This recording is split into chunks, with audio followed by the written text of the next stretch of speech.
Good morning, Rise and Freedom. I'm Austin Peterson. You're watching and listening to the Wake Up America show at wakeupAmericaShow.com. How are you feeling? We made it to Friday. Hope you guys are in a good mood today. If not, we're going to get you there. Of course, Family Friday means that the lovely Stephanie Peterson is in studio with us today. Hey, Stephanie. Oh, How are you doing? We made it. Da da da da da. We've come up. They said, I bet we'll never make it. All right, shut up. This is not karaoke. A microphone, so I'm trying to practice with it. Kid, well, give us a little a little singing song. Me.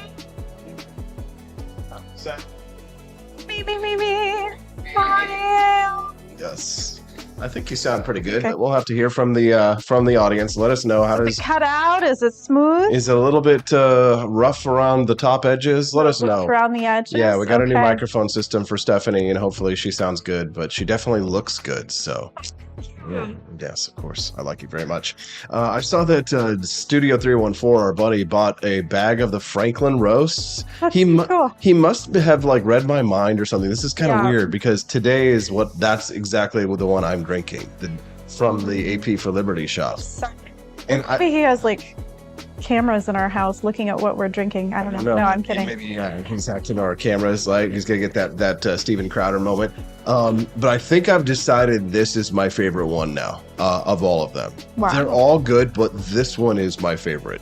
It's in my opinion. I think it's your favorite. It's hard to say. Some different taste, or does it give you a kick? I'm not good at explaining why I think things are good or bad, but I mean they're all good, but of all the flavors that I've had of all of our roasts, this is my favorite flavor. So anyways. Interesting. The only one I can attest to is Betsy's Liberty Lullaby, because I just do decaf. So yeah.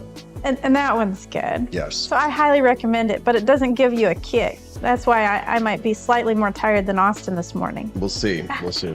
So we've got a lot to talk about this morning. Obviously, Hunter Biden continues to embarrass the nation. Marjorie Taylor Greene shared photographs of Hunter Biden in various states of undress in Congress. And of course, the Democrats are losing their mind over it. And I'm laughing this morning reading these headlines. Has that been done before? Do people normally show nude photos? People have people have done weird stuff in Congress. But I don't know that anybody has shared nude photographs of the president's sons.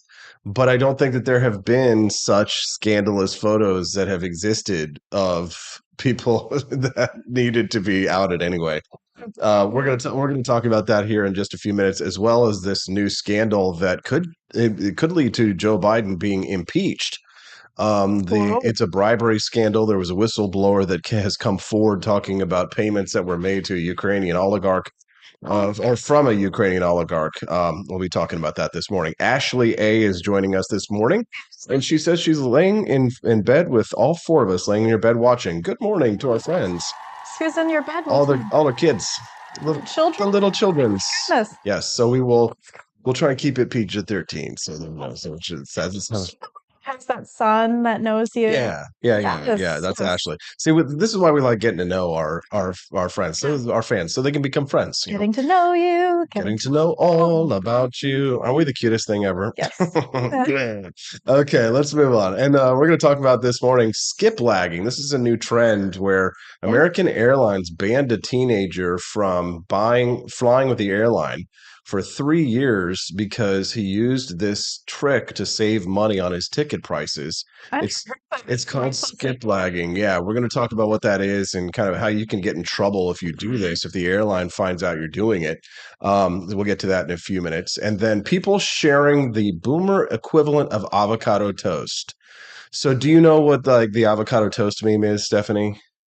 No, I don't know what the meme is, but I do know that people eat a lot of avocado toast, and I made it for you. Right. So, yes. So the avocado toast, the meme, at least online, is that if you're a millennial, people in our age category, if you're a millennial and you eat avocado toast, it's so expensive because avocados are pricey, that this is why you can't afford to buy a house, right?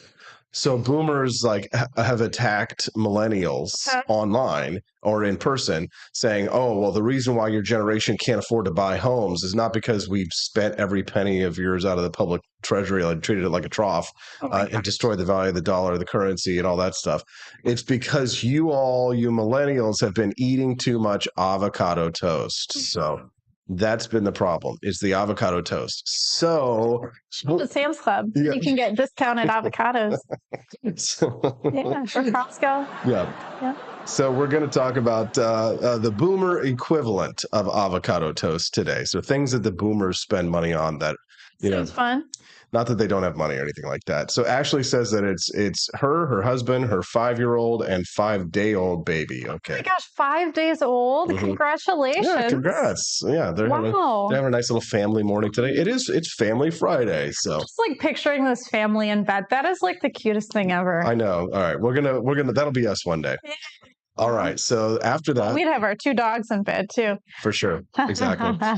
So we'll talk about that boomer equivalent of avocado toast. And then the big story today, like not just the Hunter Biden story, but RFK Jr. testified in Congress yesterday, and the Democrats were doing everything they could to smear him and to shut him down and to censor him, which is funny because the reason why he was there in Congress was to testify about censorship, and the Democrats are doing everything they could to prove him right. I've got video clips. It's going to be fun. We'll get to that around 7:30 this morning. So circus. Yeah, that's a good word for it. Circus. Yes, I like that one. What else have we got on the docket? We're talking about sleep. Yes, we're going to talk about why you may not be sleeping all that well. So we're going to get to that a little bit later. Yep. Question. Go ahead. Dubai. We're going to talk about Dubai. Oh yeah. Now you saw this is a story. I talked about it on Wednesday, but there has been a little bit of an update in it. So I'm going to bring it up again. And I wanted to get your take on it. Was this woman who went to Dubai and started acting the fool, screamed in public at this guy, and is now sitting in jail. Do you remember Brittany Griner? So she was the one. So she was the woman who was on the women's basketball team, and she got busted for having pot going through a Russian airport, and she spent time in a Russian jail. Okay. And we had to get her extradited from Russia to bring her back to the United States. But the thing was that she was this America-hating liberal, always talking about how terrible it was here in the United States. Yeah. But we freed her. Exactly. And so now, silly. So now this lady, this Tiara Allen, she's like a truck driver influencer. You saw her posting pictures of her nene all over the place, right? And so she is now asking Ted Cruz, Senator Ted Cruz of Texas, to help her to get out of Dubai to get back to the United States.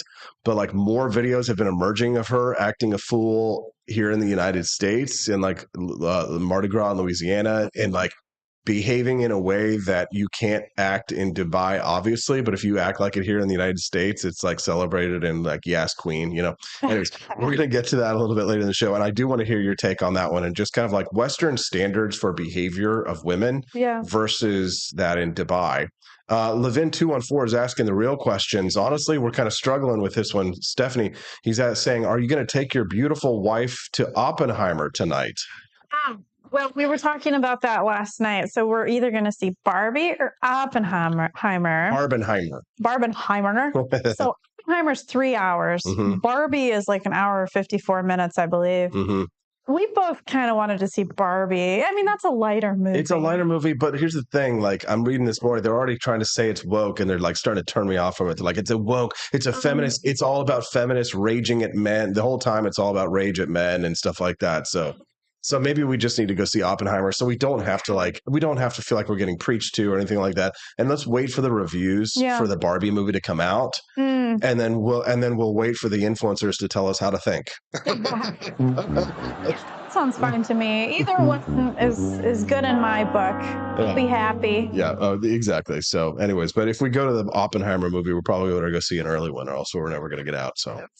the length of the Titanic. Well, maybe we can go see like a matinee or something like that. Yeah. And we'll get out at like 9 p.m. or something. Yeah. So we'll see. That would be good. So I wonder if there's an intermission like the Titanic. I think it like stopped midway through so you could go to the bathroom. They don't do that. They used to do that. Like in Lawrence, back when you would go see Lawrence of Arabia, like when you watch the movie now, there's like this, 15-minute intermission and stuff where they play the orchestra. Yeah, I used to like that because it was kind of like, it used to be that seeing a movie was like a rare treat.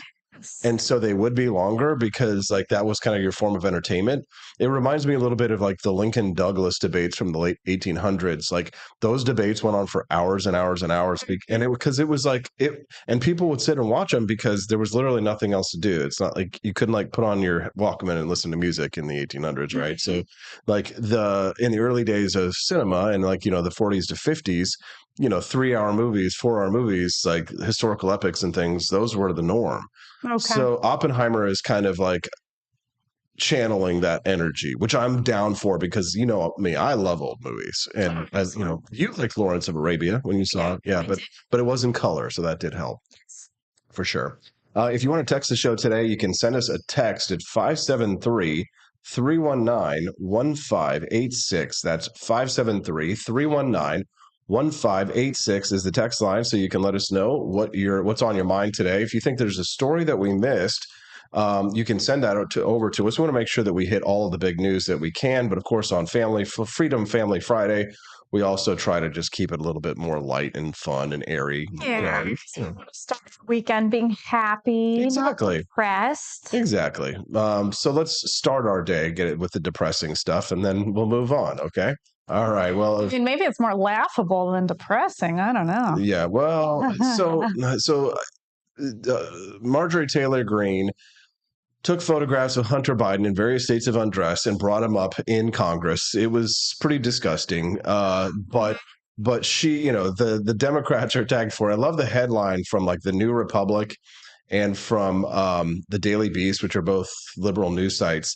This is the headline from the New Republic. Republicans have so little Hunter Biden evidence, they shared his nudes instead. So like, this is all we have on him. Imagine the assistant printing off these nude photos in, what would that be, like in the Capitol? Yes. That's coming off the printer. Like, is that even okay to do that? Printing nude photos in the Capitol? Yeah, yes. What? So I love it because imagine if it was a Republican, there's like the left would have been all over it. They would have been, talking about how beautiful it was. It was a great moment. Yes, Queen. If it was AOC doing this and it was like Donald Trump Jr., if it was Trump as president and Donald Trump Jr. was doing coke or whatever with hookers. Right. Absolutely. They would have been all over posting that publicly. Yes, we have to stand up to the misogynists. Mm-hmm. Yes, we cannot let this happen. Exactly. Okay. But AOC, she was talking about these photos and she was very upset about them. She's like, "You've reached a new low." No, Camelia was telling me that your audio is cutting out a little bit, so that's okay. I made a big change right there. To see. Oh my goodness! Ooh, I sound so light and fluffy. Well, I just changed it, so hopefully the settings that I just changed will make it a little bit better. So I like how I sound in my ears. Yeah, that's good. If you don't mind, I love that feedback, guys. When you're having audio issues with the show, just let us know how it is. Yeah. Stephanie, if you could sing a little song for us. Let's see here. Oh, say, can you see by the dawn's early light? Keep going. Wait. Here, hold on. That's going to go up a little too high. Let me choose something else. I haven't properly warmed up my voice. Okay. Let's hear it. Let's see. What else can we sing? Twinkle, twinkle, little star, how I wonder what you are. Up above the world so high, like a diamond in the sky.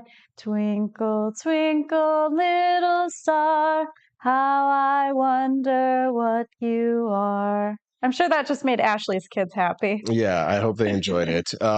Somebody says, does the mic give more feedback?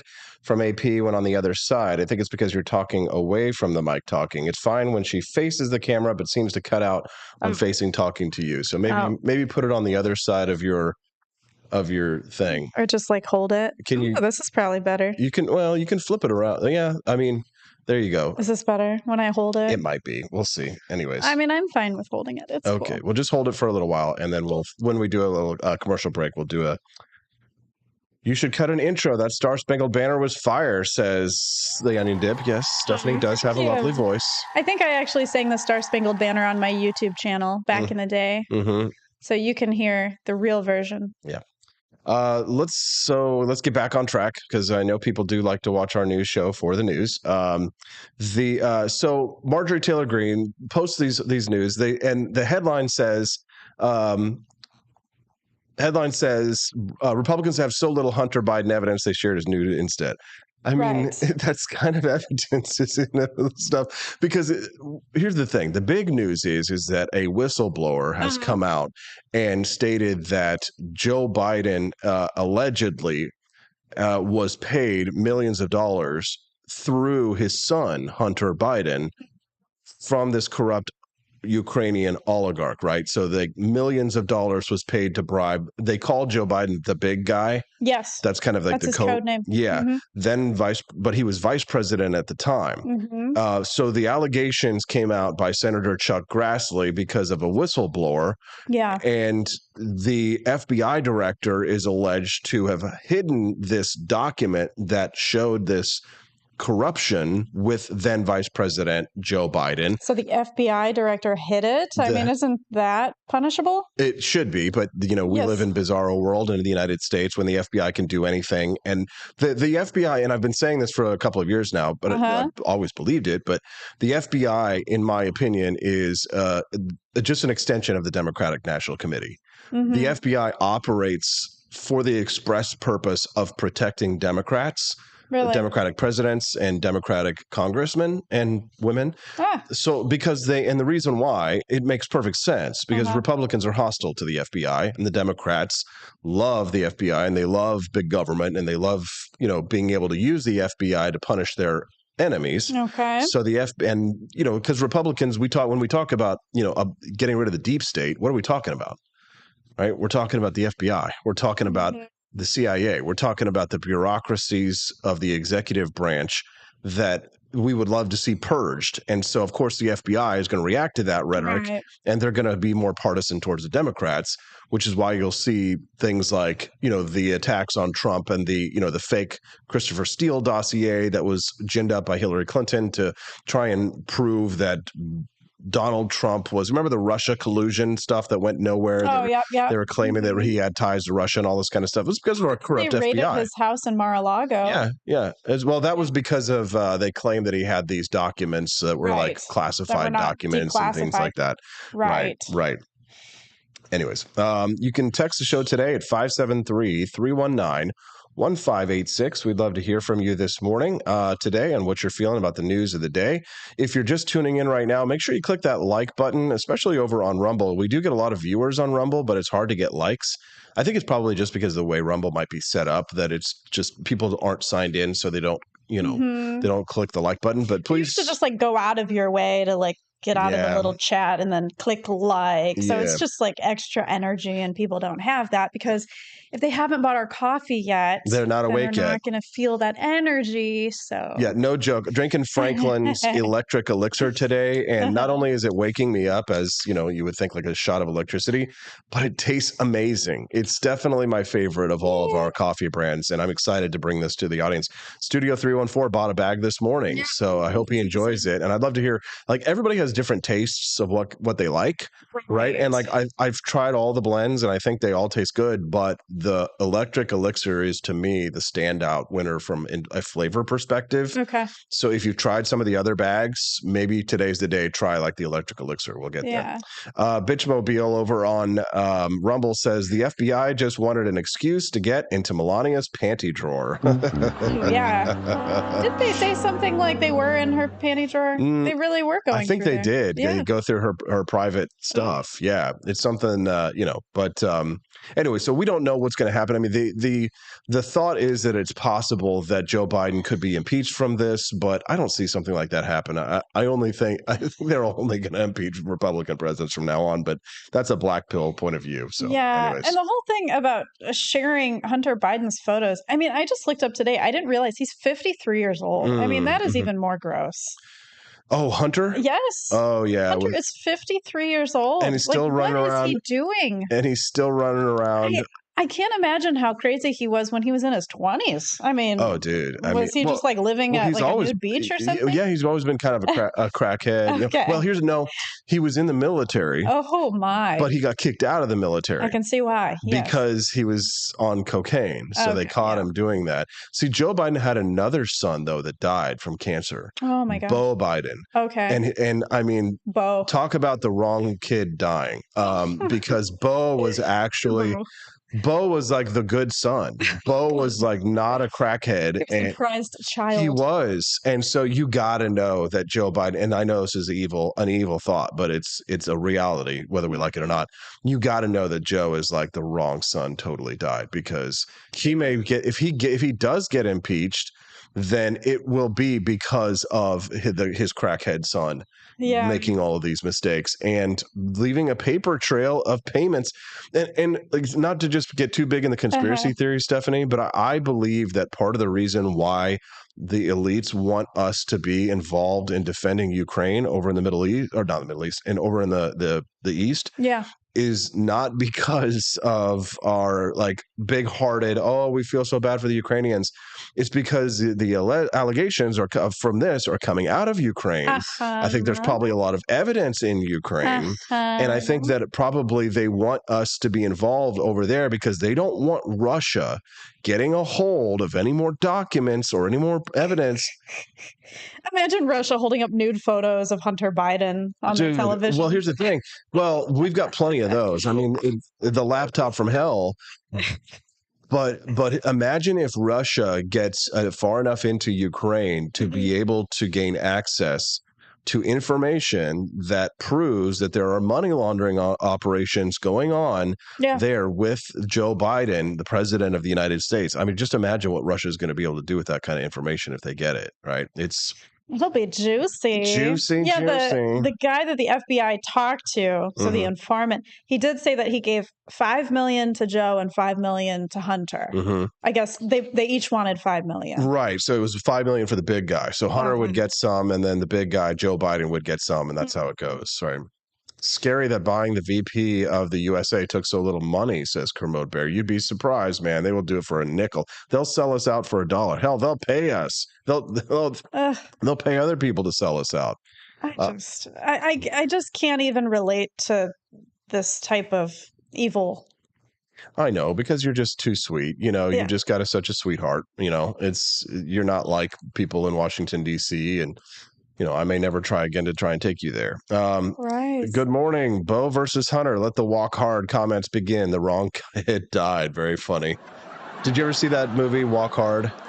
The Dewey Cox Star Wars story. So funny. Yes. It's like a mockery. The parody of Johnny Cash's, Walk the Line. Great. Very funny. Very funny movie. Yes. Thanks for that. We appreciate that. I can't remember who it was that's texting us from that. Oh, John from Hallsville. Good morning, John. Hello, John. He's Hallsville, Missouri boy. So we appreciate that. We love hearing from our Missouri boys. All right. Let's move on to something a little bit lighter before we go back to but Wood Hippie's texting me. He says, so why can't he pay his taxes? Good question. Does he not pay taxes? Of course not. Hunter Biden doesn't. Joe does. Skip out of their taxes. Dude, But yet we show all of Trump's tax documents and we're calling him out on that, but yet we don't call out the Biden. Listen, the government is hopelessly corrupt. This is why I'm a libertarian, because and the government needs to be small, because government will always be used against our enemies.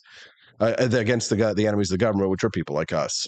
Anyways, let's talk about. It's not fair. All right, before we get to the RFK testimony, let's skip over to something a little bit lighter fare, and then we'll go back to RFK Jr. and then we'll go back to the fun stuff, and we'll finish the show with all fun stuff. Okay. A father says that American Airlines barred his son who tried skip lagging on a flight to New York City. Hunter Parsons says that the 17-year-old boy couldn't fly with the airline for 3 years. Parsons said he never violated any policy or broke any contract. He simply went to a counter to get his boarding pass. So American Airlines barred this teenager. He planned to disembark during his layover in Charlotte, North Carolina, instead of New York City. Right, where he was supposed to be going. That was his final destination. Yep. So the airline found out that he was going to do this and barred him from flying with them for 3 years because he was planning to use a $150 skip lagging ticket. Right. So skip lagging, I had no idea what that meant before Explain today. it. So apparently, you know how you can buy cheaper flights if you accept a layover ticket? So where it's like, okay, you can go from, Missouri to California if you stop over in DFW in Texas. Okay, cool. So you do that. But let's say once you get to Texas, your actual plan is, I'm just going to leave the airport from here and I'm going to skip out on going to this supposed final destination that the ticket says. But that's why you got the cheaper ticket to begin with, is because you accepted that layover. And so if you had actually bought a ticket from Missouri to Texas directly, that probably would have been more expensive than the layover ticket. So it's like they're playing the system. Which makes, honestly, it makes sense. Like, yeah, of course, why wouldn't you do that, right? But, like, how could you expect people not to try and do something like that? That is such a loophole. And I've never thought of that before because I view airplanes almost as if like they're taking roll call on the plane, like, present, are you here? Because I'd be like, oh my gosh, what if I miss the flight? What are they going to do? Are they going to wait for me? So I just got a tweet this morning from Brian Wolfen. He's saying, nice shirt this morning. Where can I find it? Stephanie, where can you find amazing shirts like these? Shein. Or Shine. We don't know if it's Shine or Shein, but we really love shirts that are made from the exploitation of child labor. Right. I think it's like from China. But honestly, those shirts, they're very silky, easy to wash. So definitely, I highly recommend as a woman who does the laundry. Yeah. Very good. Here's the thing. So if you're looking for shirts like these from Shein, they cost like $5, and I get them from Shein.com, and they cost almost nothing. They're really good quality, and in order to find shirts like these on Shein, type into the search just neon men's button downs, because that's how I find all my wild and wacky shirts for the Wake Up America show. You know what though? I bet we could make some designs that are like that for our shop. We could probably make them kind of weird and wacky. We can. It's just, and we've been selling a lot of our neon machine gun Hawaiian shirts, actually. And people have been asking me for more. Right now I'm working on a design with like a Chinese tiger. It's got like a Chinese tiger, and then I want it to have like, machine guns with the tiger and then bamboo. But the problem has been that I'm having trouble getting access to like the flat like Chinese painting style that I really want. Like I can get really good realistic tigers, but I'm having a problem finding like the beautiful flat Chinese tigers in bamboo that I really want. So that's my next like shirt project. So anyways, we'll get there. We'll get there. Let's have things going on behind the scenes here. Exactly. Nixon started the tradition of sharing his tax returns after an issue with the IRS, says Quest Fanning. When Nixon said, "I am not a crook," it was related to taxes. Thank you for that, Quest. Appreciate the little bit of trivia today. Interesting. So before Nixon, nobody really showed their tax returns? I guess that's what I'm assuming from that. Yeah, it's just, well, I don't know if it was required. I had to produce, when I ran for office both times, for president and for U.S. Senate, I had to provide financial statements I didn't have to show my tax returns, but I had to show my income. I had to show how I was making money.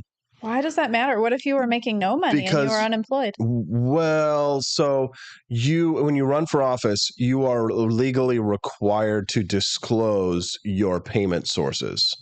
So when I was running for office, it was if I was getting a check or anything like that, I had to report that to the Federal Elections Commission. Wow. So people could see how I was earning my money. Interesting. It's an anti-corruption measure. The point is to ensure that like somebody isn't being paid off. You know what I mean? I would be interested to see how AOC made her money before she got in office. She was a bartender. Yeah, it's like all these, different jobs that all these congresswomen probably had. Right. It would be interesting. Corey C. messaged in this morning. He says, starting with the Jeffersonian Java this morning. It's very good. I also got the Franklin's Elixir, and I can't wait to try it this weekend. Dude, you are going to love it. Cool. I'm super excited about Franklin's Elixir because like you always want to have like the one that people are like, which one do you recommend? Well, for me, it's like the Franklin's Elixir. Everybody's going to like something different. Yeah. And I just happen to like this one the best. Yeah. So, but, and we are going to come out with some new blends as well, some other flavors. We have, and also since you've already spilled the beans, I mean, we've got a new tea. We've got teas coming. So you want to share that? I spilled the leaves. You spilled the tea. Yeah. Literally spill the tea literally means to like spill the beans now. So, so we're going to do a whole, just kind of picking out flavors right now. That's what we're focusing on. Yeah. And we're picking out our flavors right now. We've got a whole shipment of teas coming in. Yeah. And people are going to be like, are they locally sourced teas? And I just want to remind people that like coffee, tea is really not manufactured in the United States. But this is not going to come from China, guaranteed. No, it's not coming from China for sure. So we're keeping it to the West because the West is the best. That's right. So then we have to work on, the branding and making it look all pretty. So it's like there's definitely some more steps involved, but I would say we're going to come up with it pretty darn quickly. Yeah, my thoughts of the tea brand is that we do like a Ladies of Liberty kind of a thing, and we'll do like an Ayn Rand brand and like Rose Wilder Lane brand and Isabel Patterson, like all of the like founding mothers of libertarianism and just like ladies of liberty from American history. So, all of our different teas, which I think people will like. Maybe I can have my own tea because I'm a lady of liberty. Steffi's tea. Spill the tea for Steffi P. Would you drink my tea? If it was named Steffi, that sounds oddly sexual. I don't think I want people drinking your tea. All right. Rare Camellia says, what's wrong with Chinese tea? Well, that's a good question, actually. From when we talked to our potential supplier, apparently they're very inconsistent in the quality. Unreliable for shipping. Yeah. At first, like they'll send you a good shipment and then all the shipments after that will be kind of shady. Will be kind of like not as high a quality. So, inconsistency is the problem in Chinese teas. So we're talking to suppliers from Australia because we want good quality here. Exactly. Yes. So anyways, don't forget to hit that like button like our friend Studio 314 says if you're just joining us now. For the very first time on the show and you're enjoying the content, make sure you click make sure you subscribe to the channel. We got 60 people watching us on Rumble, 70, 80, 30 people on YouTube, 10 more, and we've got 100 people watching us simultaneously. It's been exciting to see the show getting to where we're like starting to average around 100 viewers live at a time. We've been watching it grow. We really have. Yeah, it's been exciting. And obviously next week, I need to talk to Camellia because I'm trying to talk her. Calling her out it's there. It's a little bit late for me to try and do this, but hopefully, I don't know if she can at this late of She'll be out of town, I think. Is she going to be out of town? Iowa. Okay, so I'll talk to Justin. Maybe we'll get somebody to host the show while I'm out of town.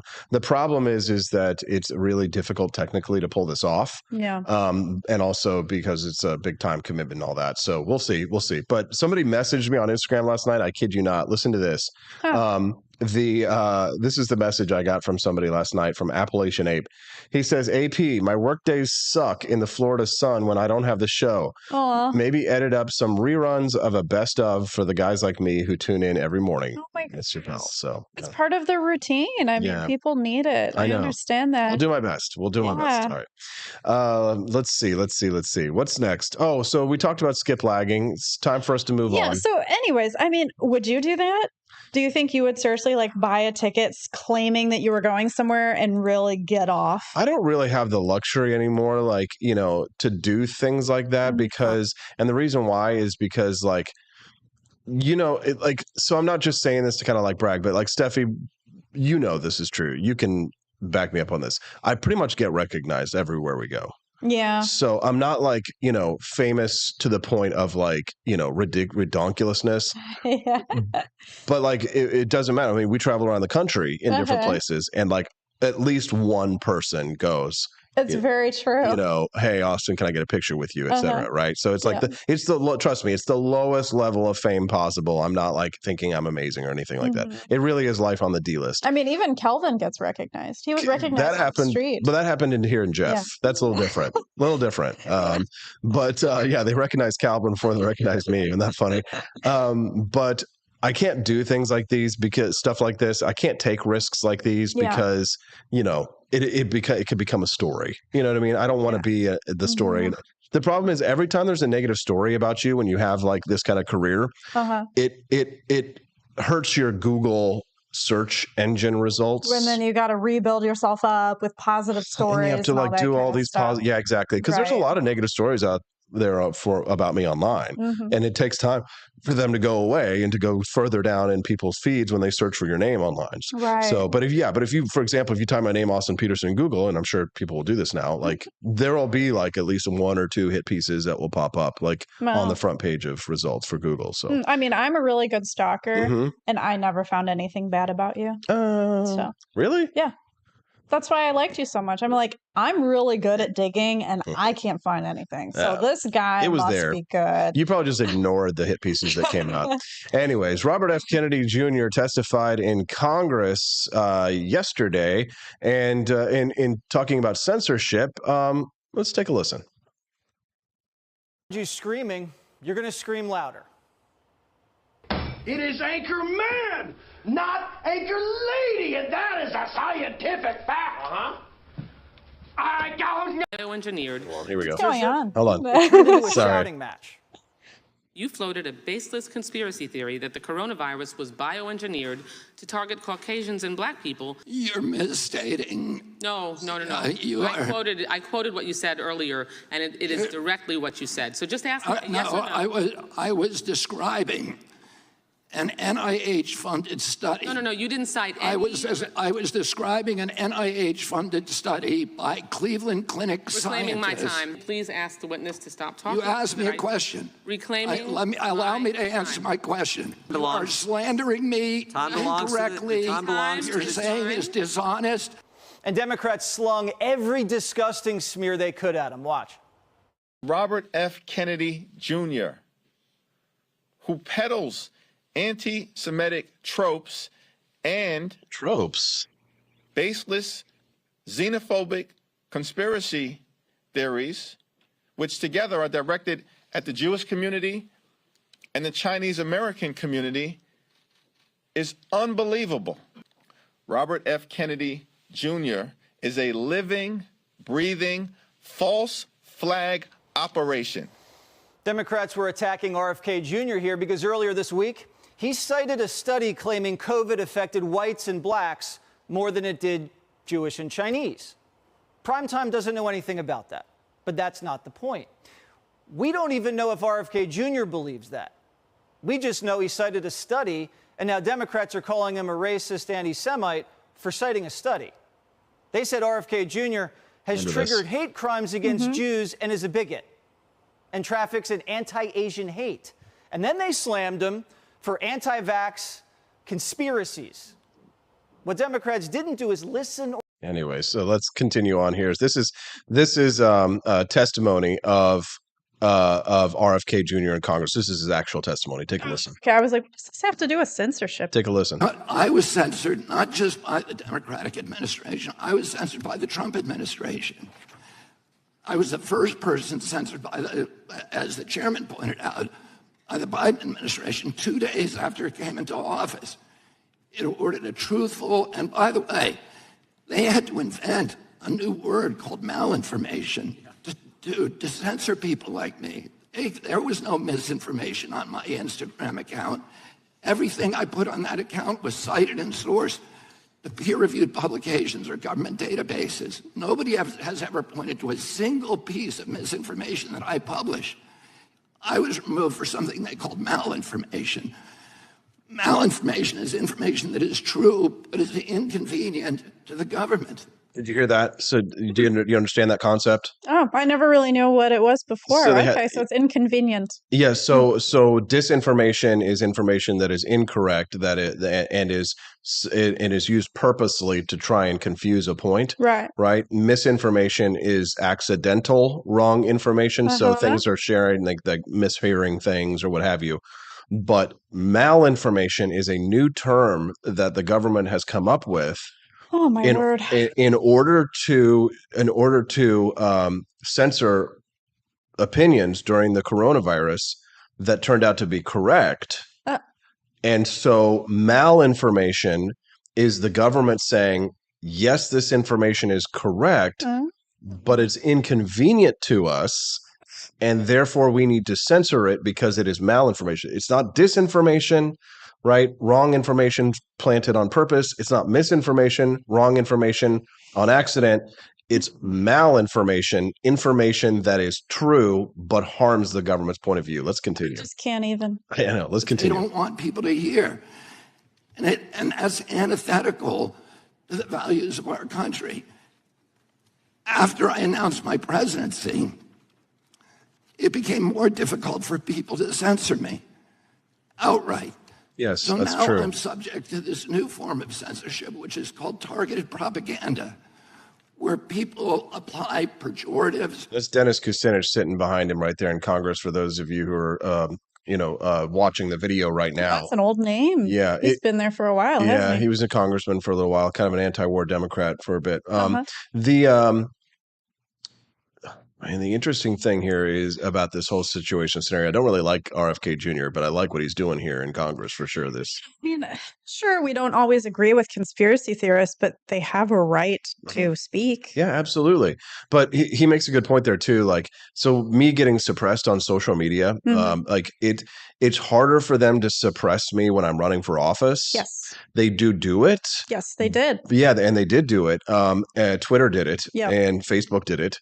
But the thing is that when you're running for office, like RFK Jr. is doing right now, it's easier to push back because when you're running for office, you have an army of people who are like fighting for you actively. We had the Team Liberty Army. Team Liberty, was very effective. Right. And in 2016, I had the Freedom Ninja Army. So people pushed back, and I got unbanned and unsuppressed when I was running. But then when you're not a candidate for federal office, then they can come down and clamp down on you, and you have fewer people fighting for you and for your cause and all that stuff. So, yeah. I mean, I think what he's saying makes sense. So I get it. Yeah. Well, let's let him finish his testimony here. And then I've got some other clips of like Democrats trying to shut him down, ironically. Like anti-vax. I've never been anti-vaccine, but everybody in this room probably believes that I have been, because that's the prevailing narrative. Yeah. Anti-Semitism, racism.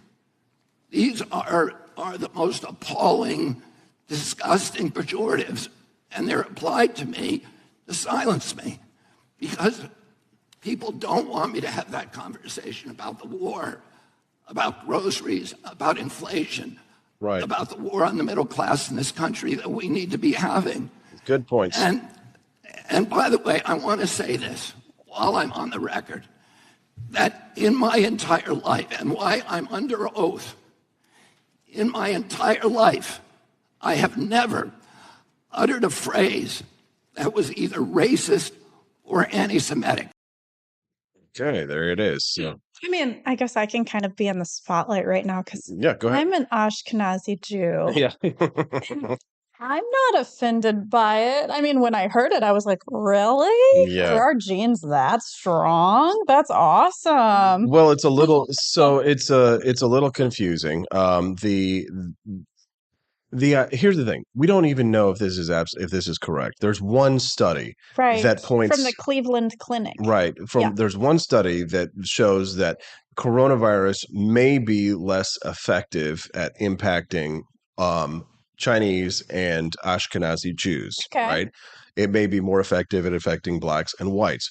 We don't know that if that is completely true or not. There's only one study, and one study is not enough to, one study does not a theory prove. Yeah. I mean, in terms of my own personal experience, I did have COVID one time that I know of, and I was okay. I mean, the symptoms. Well, the thing is, the problem with RFK Jr. And here, the problem with him on this subject is that if he did not mean to sound like he was saying it was a bioweapon, the context when he said that made it sound like he was talking about a bioweapon target, because he used the word targeting and he said bioweapon, and he's, that too. I don't think that means that he's anti-Semitic or racist or anything like that. Well, here's the thing. The anti-Semites, the actual anti-Semites, latch on to that. Oh, sure. And so what the Democrats are doing, of course, is taking the reaction to what RFK Jr. said, and because it was contextually, it sounded like he was saying what the Democrats are accusing him of, like, to be fair.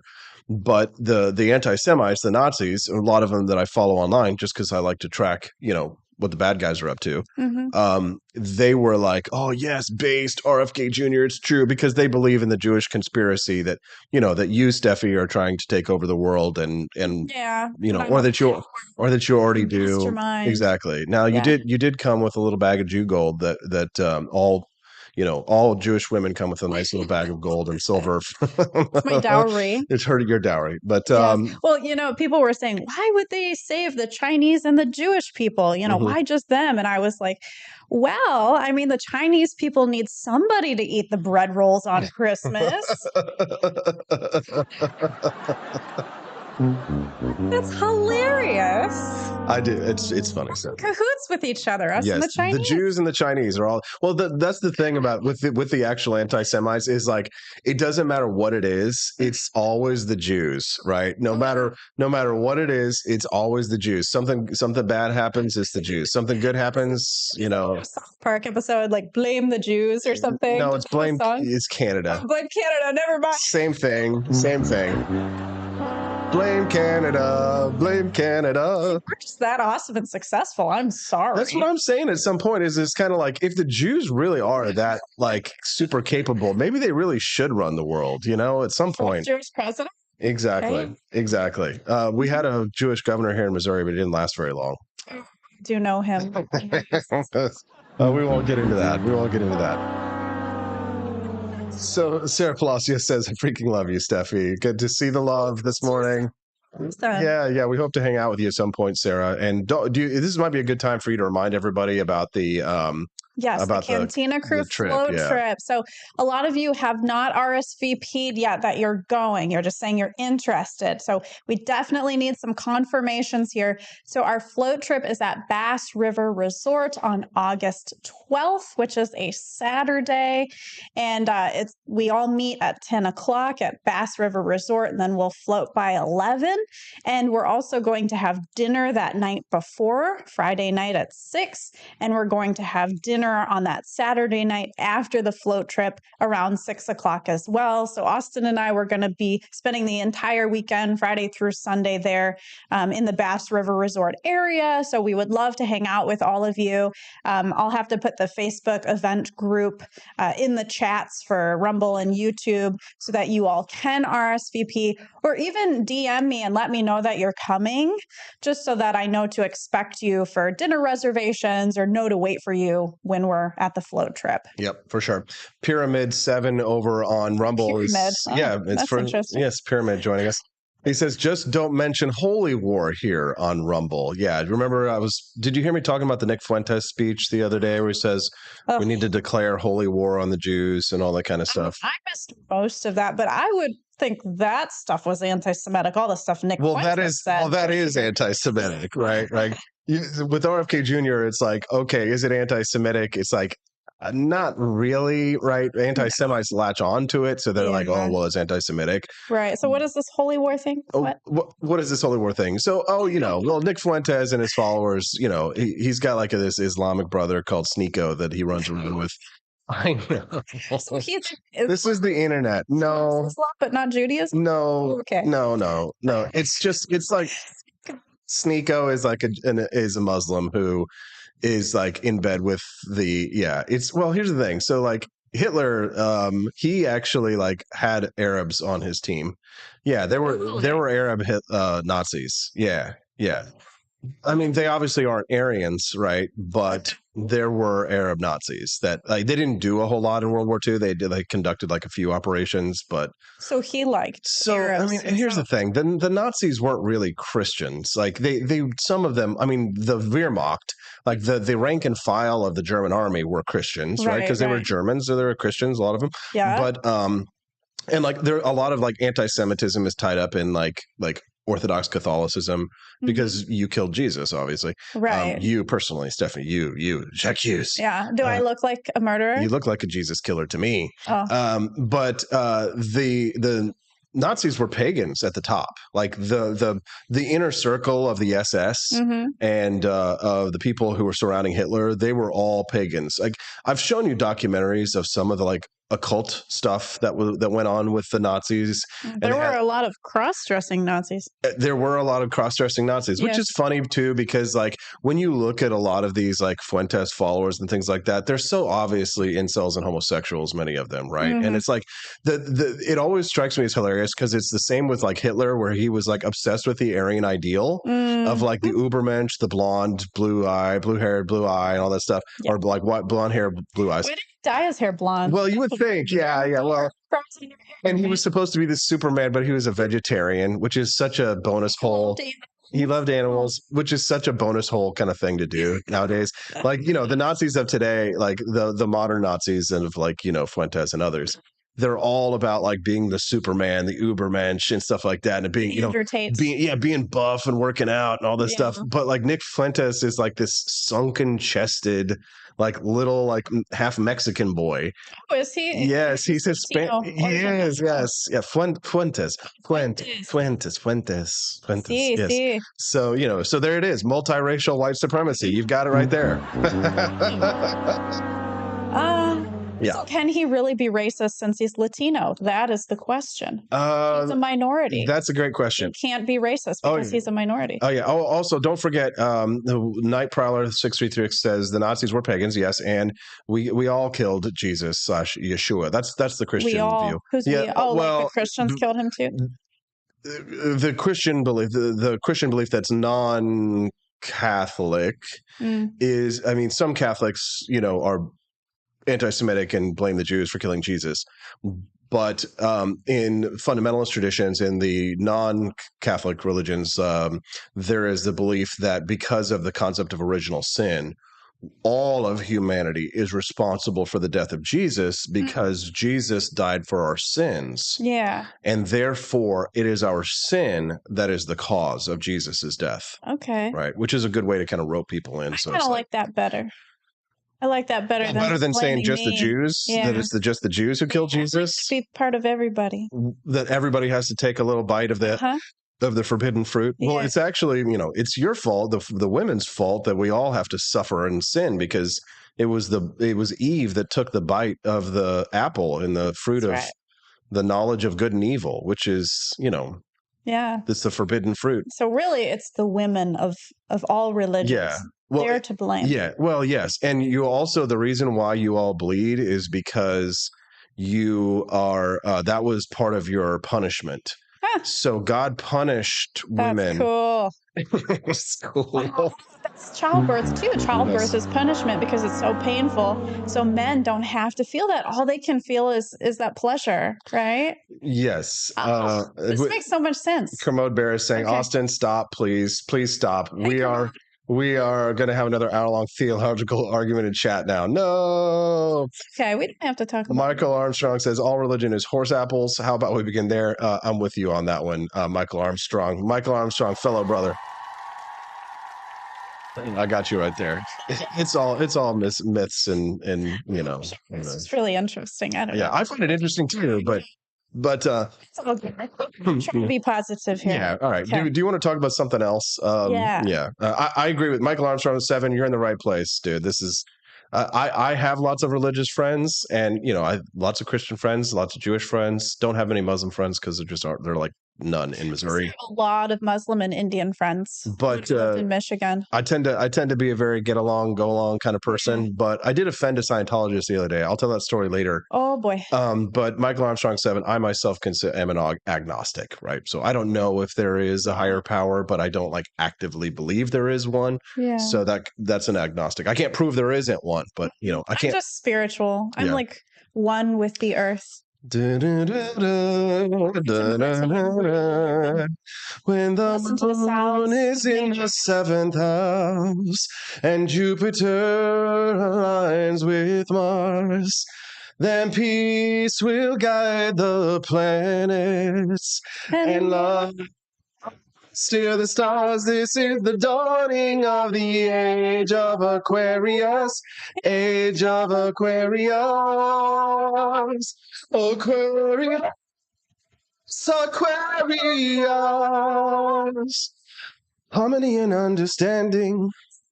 Trust abounding. More living dreams of visions of the golden living dreams and mystic crystal revelations.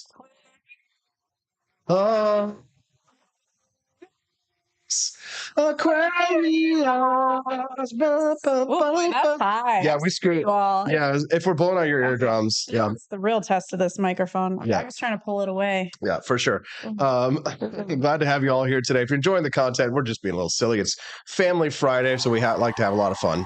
That's right. We're goofing around. We had about 70 people watching us on Rumble just about a moment ago.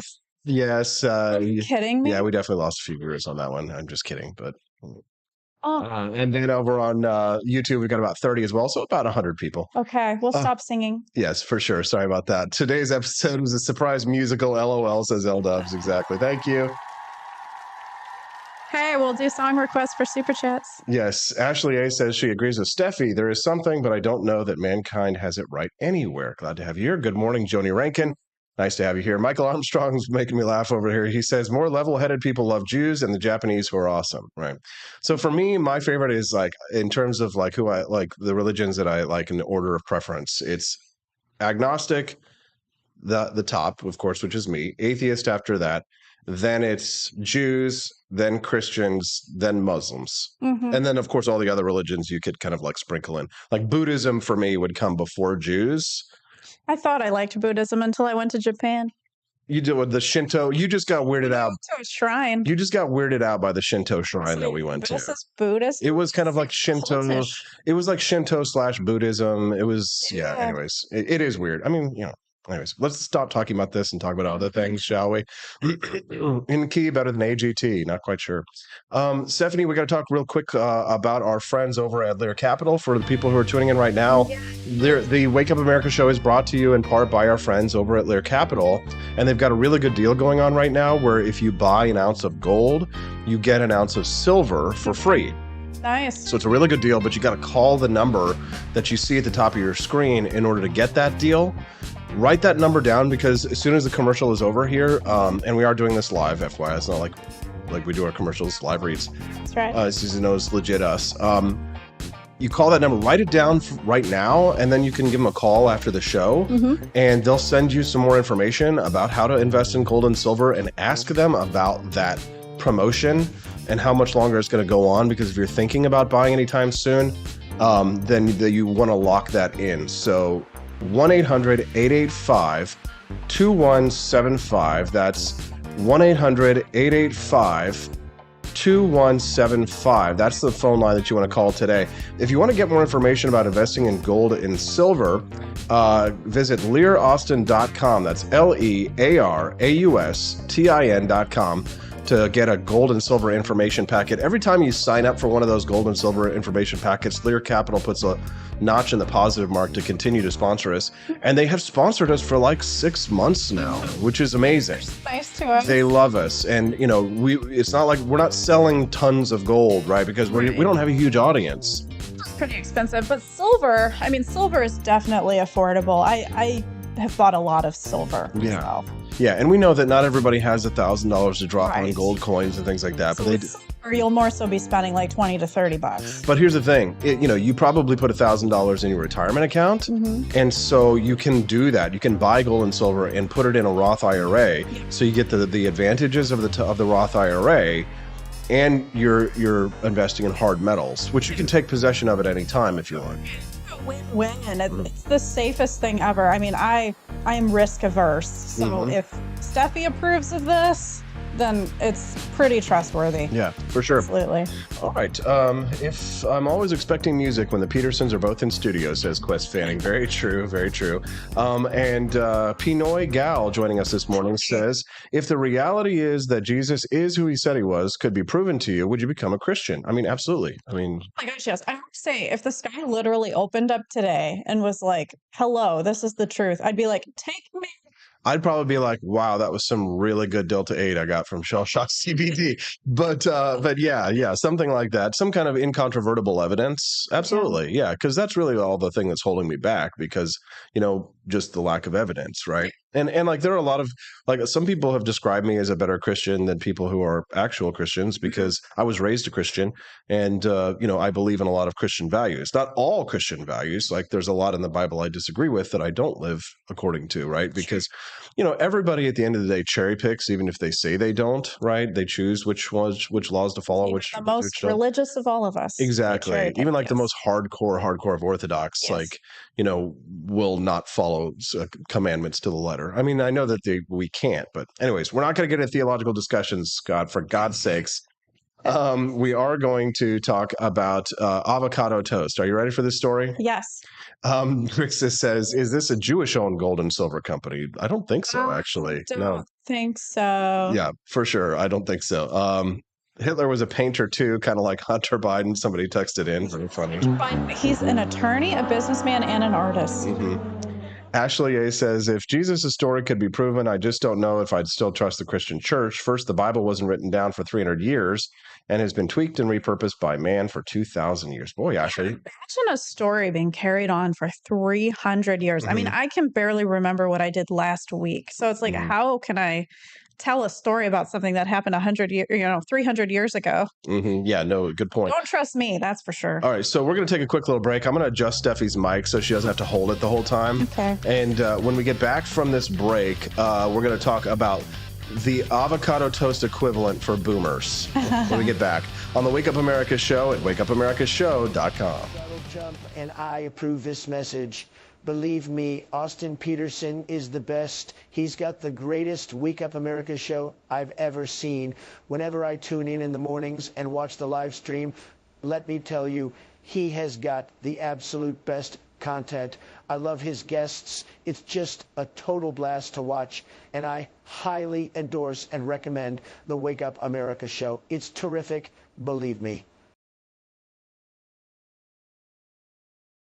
Hello, my name is Kelvin. Welcome to Frenchy Bush. This is my Didi's website. Now I've decided to speak to you with my real voice for the first time ever to tell you about how cool Frenchy Bush is. But I've decided that this is the perfect opportunity to share with you. Frenchy Bush is a good website. You should follow us on socials. If you like Frenchies or any kind of bulldogs, me and my new brother George are going to try to make your life more fun. Hello, I'm George. My neck isn't really thick yet, but it will be. We are so glad you're here. Please ignore my floating eyeball. It helps me spot predators who might be approaching from the sides. Didi made Frenchy Bullshit to review things that he uses on me and my brother to tell you if it's good or bullshit.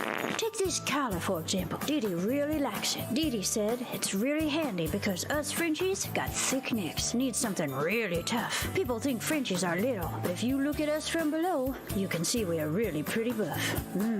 Beefcake, yes. Look at my creamy thighs and chest. Yes, you like that? Big brother, please focus. Frenchy Bush. Please follow us for more great content and read the Frenchy Bush blog for more fun and cool stuff.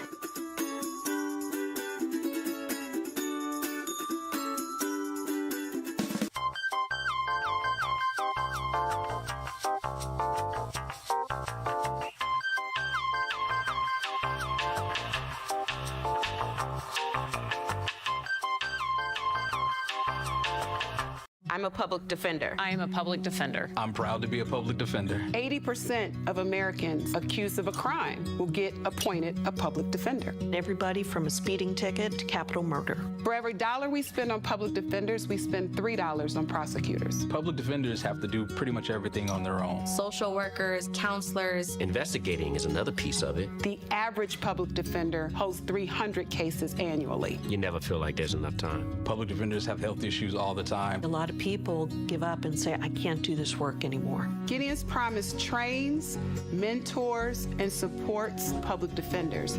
There are a lot of people who say that they would not still be public defenders, but for Gideon's Promise. It's fueled me to continue on in this fight. Gideon's Promise has changed the face of public defense. People see us as troublemakers. Good trouble only. We don't make it easy. It should not be easy to take away someone's liberty.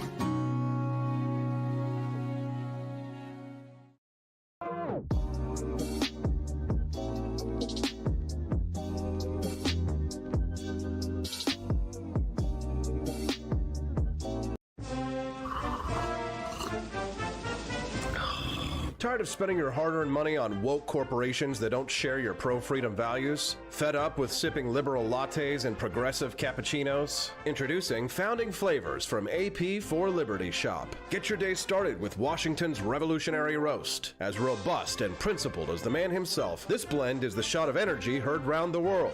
Or maybe you want to taste the fervor of freedom with Adams's Patriotic Perk. It's as dynamic and balanced as the U.S. Constitution, sure to awaken your spirit of liberty. For the aficionados, we've got the Jeffersonian Java, a complex mix of flavors that speaks volumes about your refined tastes. And don't forget Betsy's Liberty Lullaby, our decaf option, crafted with the same care and dedication Betsy Ross put into our Star-Spangled Banner. This blend lets you enjoy the taste of freedom anytime without losing sleep. No woke beans here, folks. Just pure, patriotic, pro-freedom flavors brewed with love for liberty. So why compromise your principles for a cup of coffee? Stand up for your values, perk up your patriotism, and start your day the American way. Get your Founding Flavors at apforlibertyshop.com.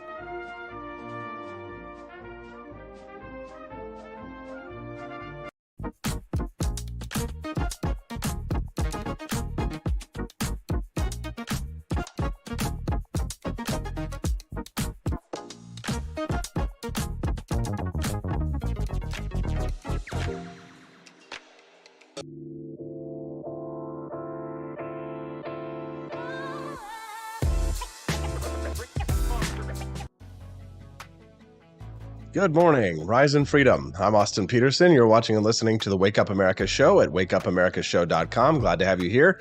I think we're all excited. It's Friday. Everybody's going to go see Barbie movie or Oppenheimer tonight. Family Friday means that my little Barbie girl is joining me in studio, the lovely Stephanie Peterson. Okay, It's fantastic. You're jiggling a little bit too much here.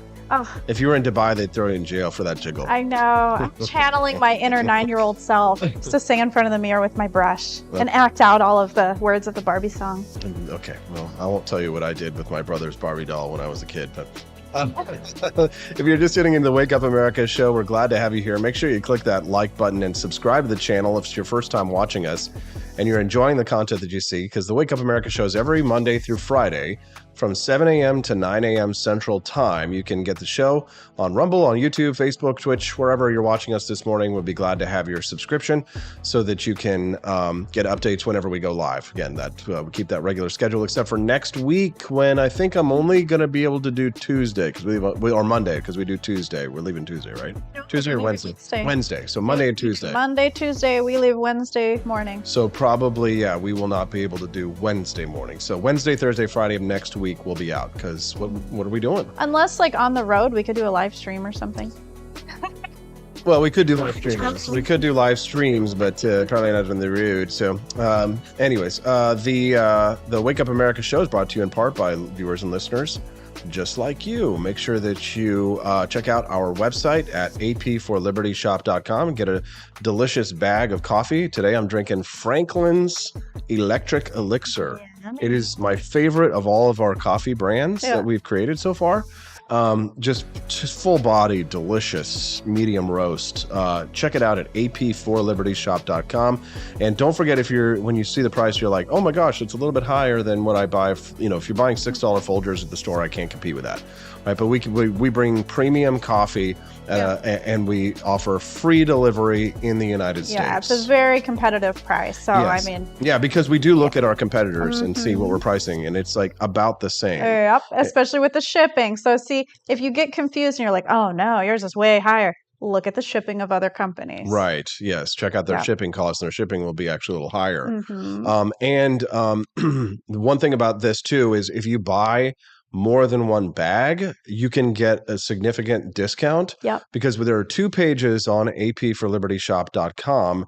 One is just the coffee page. The other one is the bundles page. Right. So if you buy more than one bag, the savings add up. And subscriptions. So you can do somebody signed up. We got our first subscriber yesterday. Really? Oh, I didn't know that. Yep. That's so cool. Somebody signed up for our very first monthly subscription of coffee. So yeah, no, I we're wonder excited. which one they want every single month. I think it was the Revolutionary Roast, Washington's. Nice. So, but yeah, you can switch it up. But cool.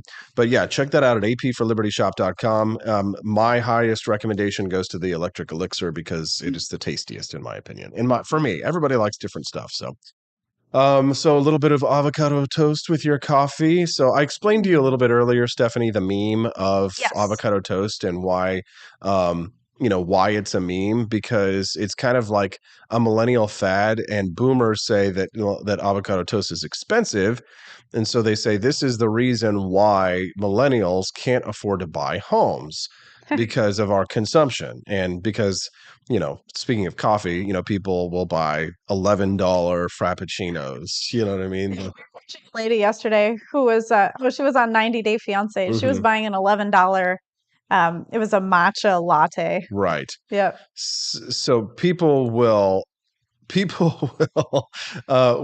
that this is why our generation is failing. Laughing at? Are you laughing at something? So millennial fad, right? So things like air plants.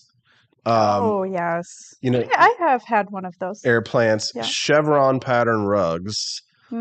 Old timey mustache finger tattoos. Remember this? People would do the finger tattoos. I really got into that. Yeah, but it's so cheesy right now. But 10 years ago, and it was mostly girls. Like you would not see a lot of guys with with the mustache tattoos. I was at a party once where they had the mustache on a stick, and you're supposed to wear it and take pictures. It's just not the same thing. These are people who pay a lot of money to have someone do a tattoo of a mustache on the inside of their finger so that when they go like this. Oh my God.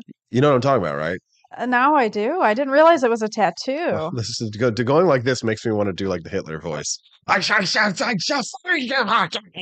Hitler had a tattoo on his finger of his little mustache. Wouldn't that be funny? Just in case he overshaved one day, he'd be like, "Hey guys." I always like the pictures. There's actually a video too of the American soldiers when they would be goofing around. They would take a little comb, like a black comb, and they would hold the black comb up there. And they would be like,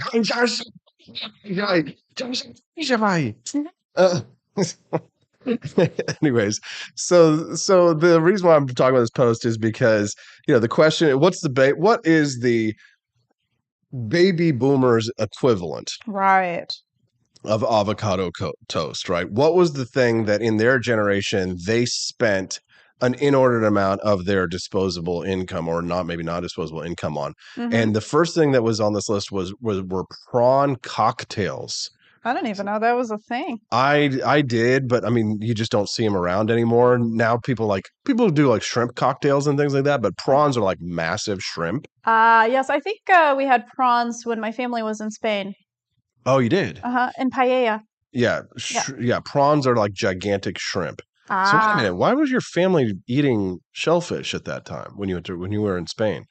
My sister was not modern Orthodox yet. Oh, okay. She was still, I believe. But what about she high school? She was still in high school or early college. What about your very Jewish mother? Oh, no. She just eats you guys just eat the. It's just like the pepperoni on the pizza. Eat the water. Sometimes we eat it. Eat the water.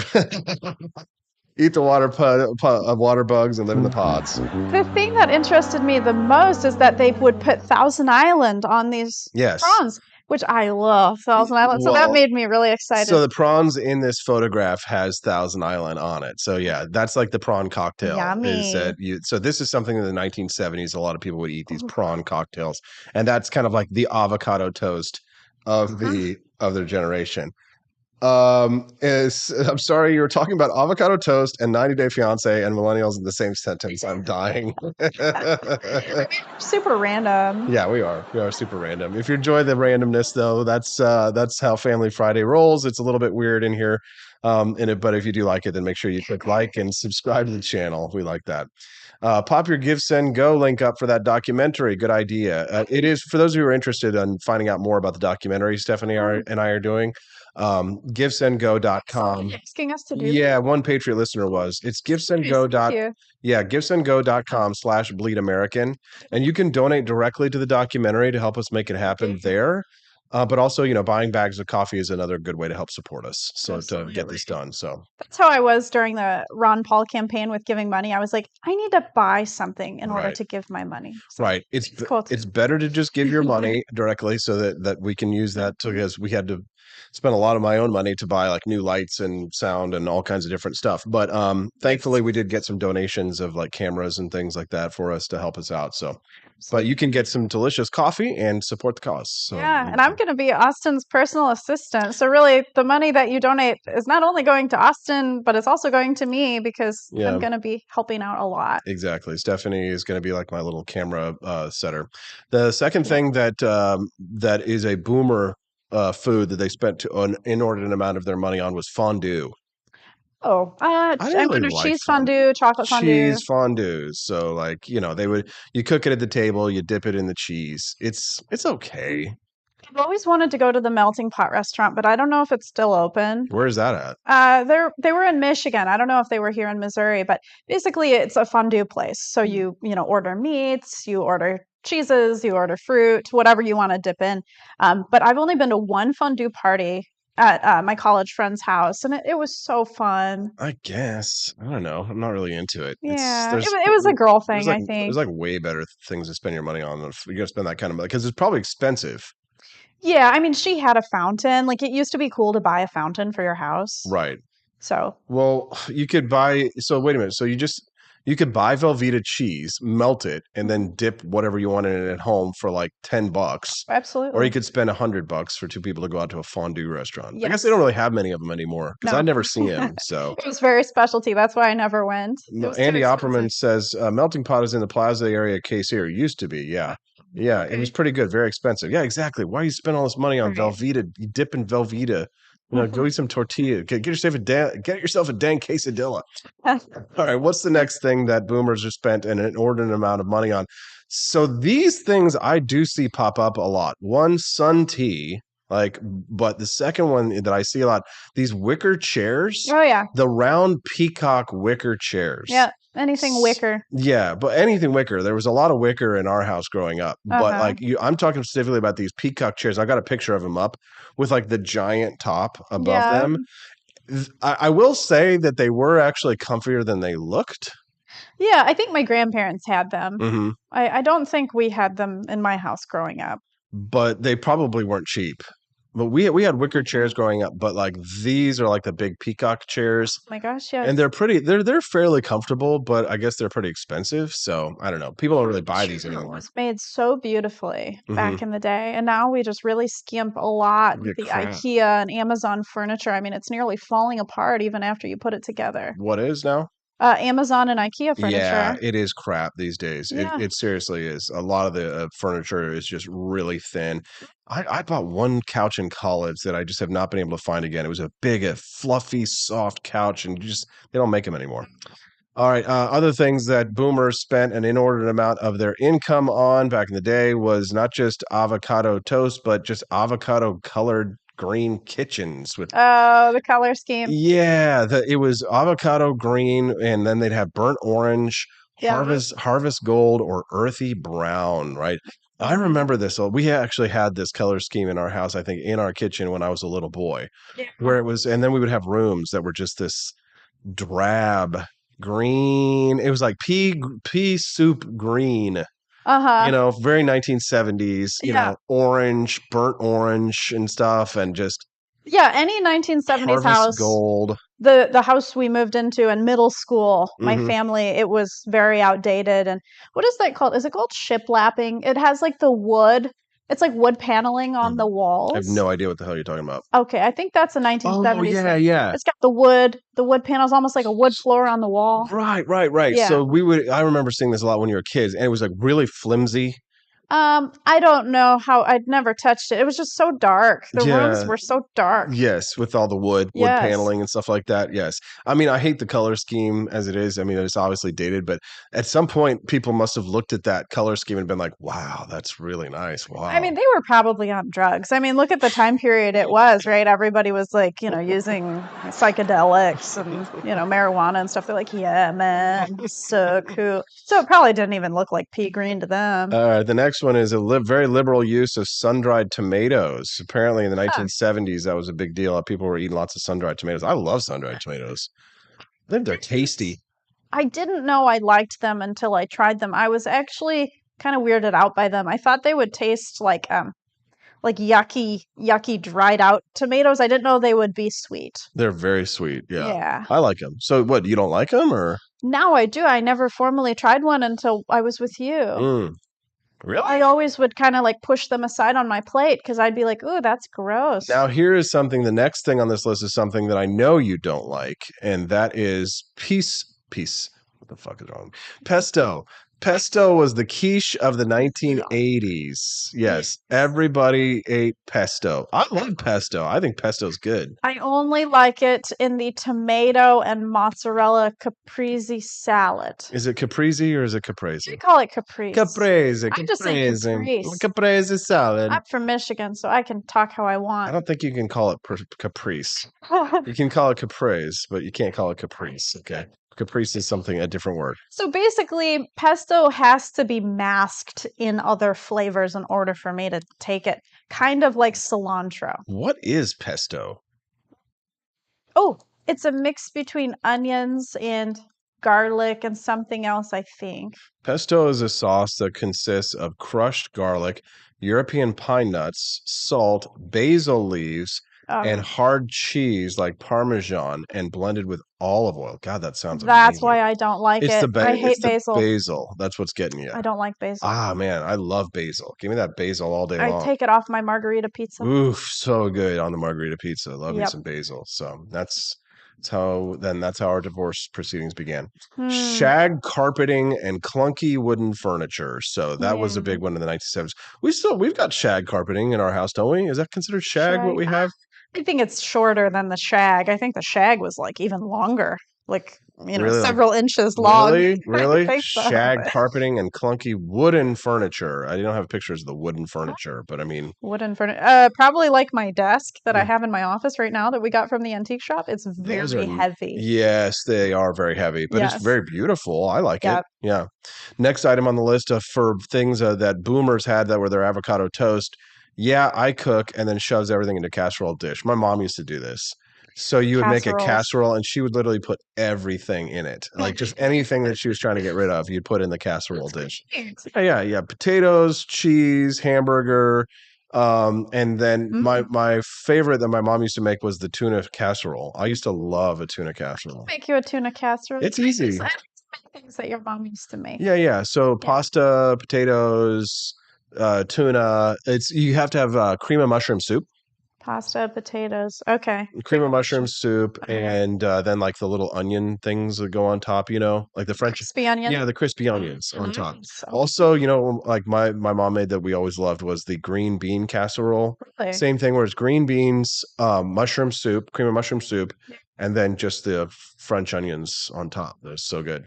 I was trying to make her chili, but yeah, I'd love to add to my recipe list. Yeah, so casserole, that was a big one. My mom didn't cook in general. I know. She did make like a chicken rice casserole kind of thing. Yeah. Time Life music CDs. So I have like a story about the Time Life CDs. So really? I basically know the lyrics and like the song, like like almost every like 50s and 60s, like Motown and doo-wop hit. I know all the lyrics because my first CDs were these Time Life CDs that my grandma bought for me. Aww. And she, oh God, I'm going to make a confession here on air. And my dear departed grandmother, if she's in heaven, who already knows what happened, and is looking down on me, shame, shame, shame. So she bought like one CD, and then they continue to send you Time Life CD would send you more of them. Oh, it's a subscription? It's like, yeah, you buy one CD and it's like $1. Oh. But then they send you the rest of the CDs for like $19.99 or something like that. Okay. So they continued sending me CDs. Oops. Okay. And she would get charged for them. And so then she asked if I got the CDs, and I lied and I said I didn't, because I didn't want to because I loved the music so much. I can't believe it, but I lied to my grandmother. Can you believe it? I'm definitely going to hell. Did you confess this? I don't think I ever did, honestly. So, okay, we're confessing now. We're confessing right now. Yeah. Jesus, please forgive me for my sins. Oh, wow. But same as those CDs, like now we're the 90s, now we're the something. Remember those like 90s, 80s CDs where they had like all these volumes to them? So, yeah. So you remember like the Time Life commercials that would come on and be like, all the greatest hits, you know, it's like, stand by your man. And then it'd be like, in Time Life. Switch songs over and over. Yeah. And then it would be like, or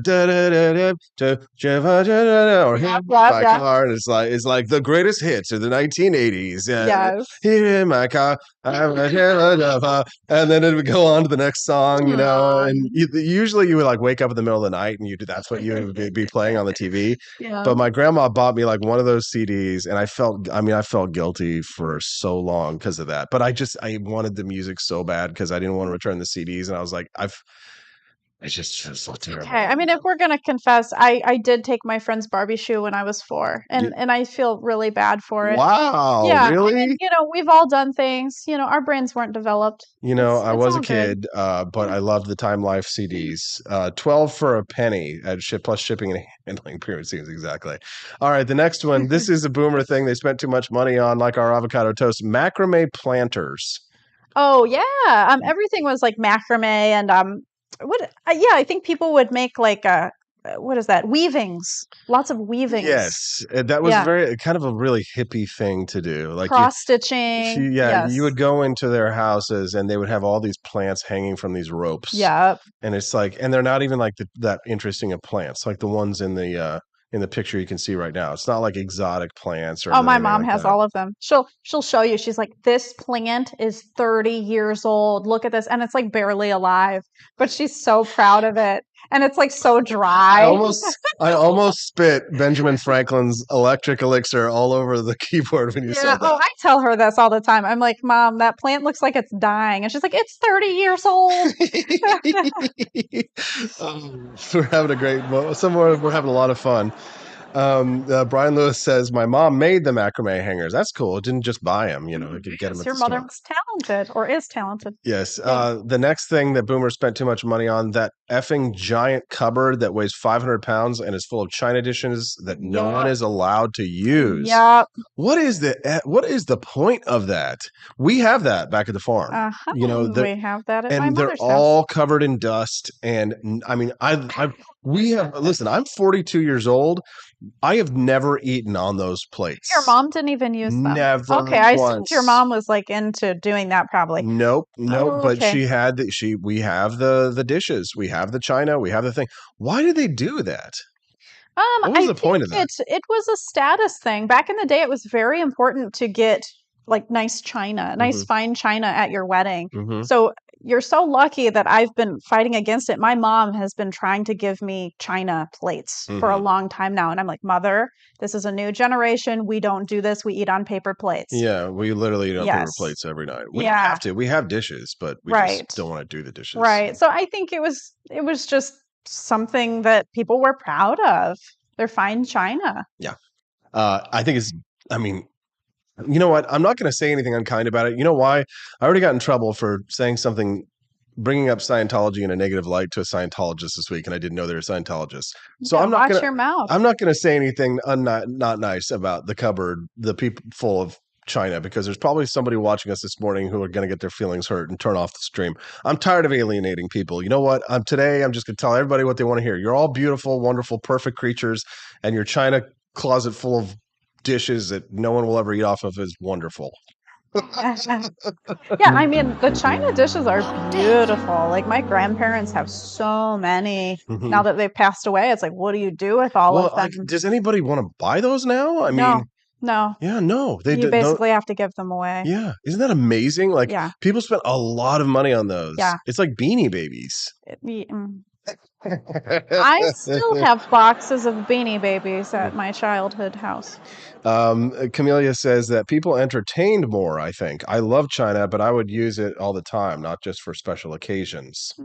Andy Opperman says, good morning, Andy. He says, I have a cabinet with my grandmother's china in it. I do not use it, but she did. So apparently some people did use their china, but the Peterson household did not. Sentimental value. Sure. I think it just has a lot of meaning. So you're just like, I want to keep it here. The next thing on the list that boomers spent too much money on, at least according to this list, is the granola. Back in the college days, it wasn't known much outside of health food stores. So we discovered it as this new and healthful thing, right? Why do you think crunchy granola became an adjective used to describe hippy dippy health freaks? Granola was something we ate, not because we liked it or thought it was better for you than chocolate frosted sugar bombs, but because it was something different and hip and only cool people knew about it. And then, of course, we realized later that like it was a ploy by big anti-onanism and from big grain to sell us, not actual right. Like granola is like it's good for energy. Right. I mean, I'm a huge fan of granola bars. I eat them all the time. For energy, but you don't eat it to lose weight. No, because it's not like a food it's not a health food in terms of losing weight. No, it's they have a lot of calories. Yeah, usually. Yeah, they have a lot of calories and like sugar, and it's not healthy for you to eat a lot of sugar and and it's carbohydrates, so it's going to be it's going to be calorie rich.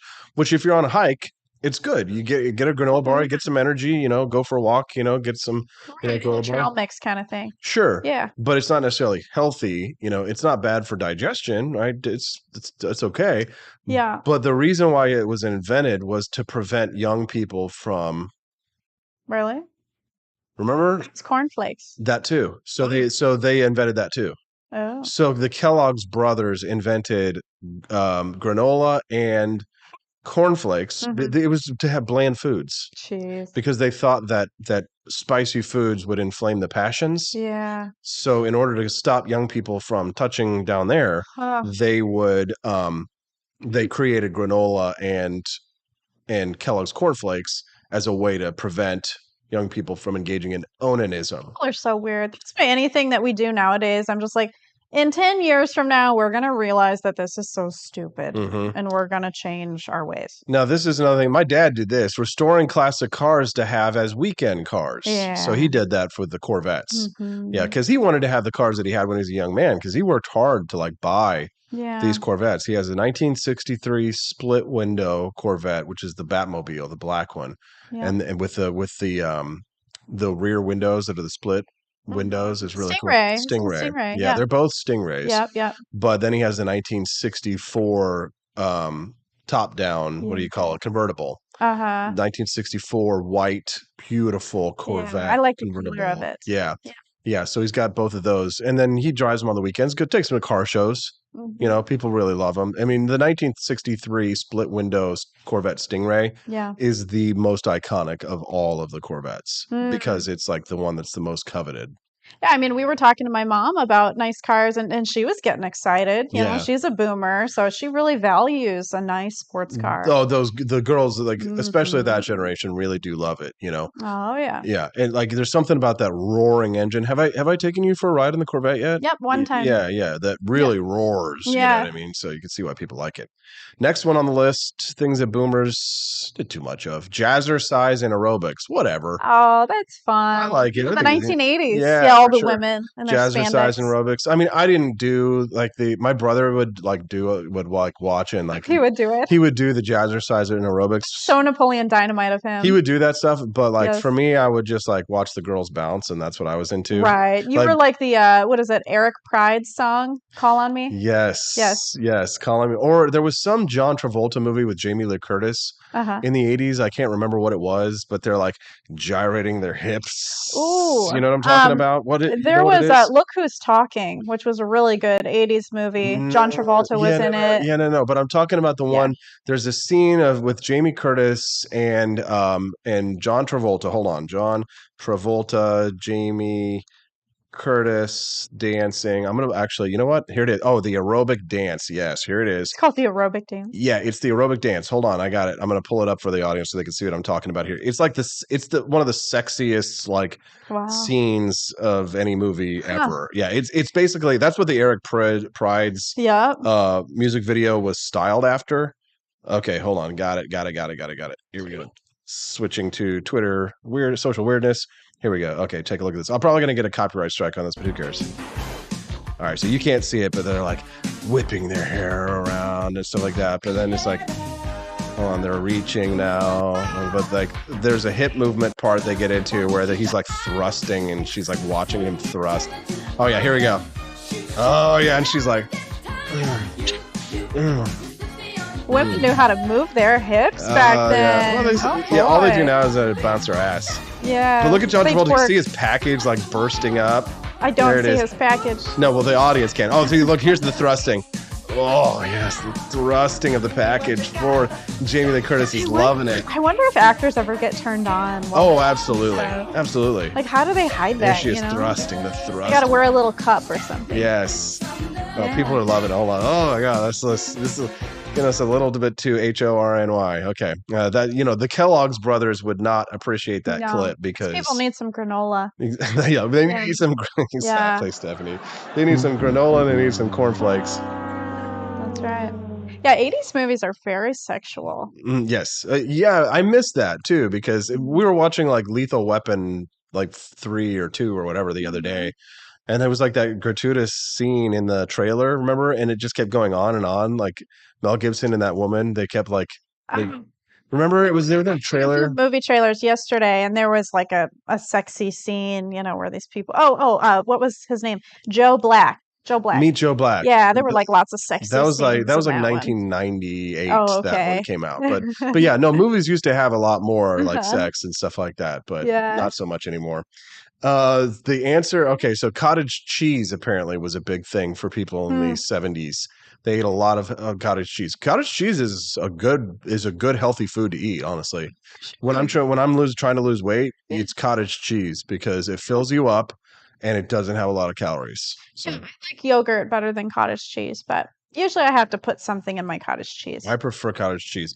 Apparently another thing the boomers spent too much time or money on in the 1970s, swinger parties. Don't people spend money on swinger parties now? So apparently they do, but here's the thing about it now. Well, here's the thing about it then. Yeah. Is I remember I actually went to somebody's house in like, it must have been the 90s or something like that when I was like a teenager. And somebody had told me that it was a swinger house that they used for swinger parties. Wow. And they showed me all of the rooms and how the rooms were set up. Oh. And how they would like, this bedroom is for this. This is a playroom for this and stuff like that. It was so gross. It was like a love hotel in Japan. It was like, dude, oh no, I would stay at a love hotel before I would ever sleep at a place like that. It was so gross. Like the sweat stains. Ew. Oh my God, Stephanie, it was horrible and stuff like that. When you're young and horny, or like you're a virgin, or like, or maybe you're just starting out like as a young person and stuff like that, and sex is like, this is an exciting new thing for you. Swinger parties sound fun. Yeah. When you get older and you realize how disgusting people are, it's at that point that you realize, this would not be honestly a very good time. I mean, some people they like it. Some people make it work. I'm trying not to offend people as much this morning. So if you really are into swinging and you like it, okay, it's good for you. But honestly, I would not want to be like crushed under, because here's the thing. Like, what do you think it's going to be like? You think it's going to be some 50 Shades of Grey where like everybody's got these hot bodies? Like, if we went to God, can you imagine what a swinger party in Jefferson City would be like? Oh, Which I God. guarantee you there have been.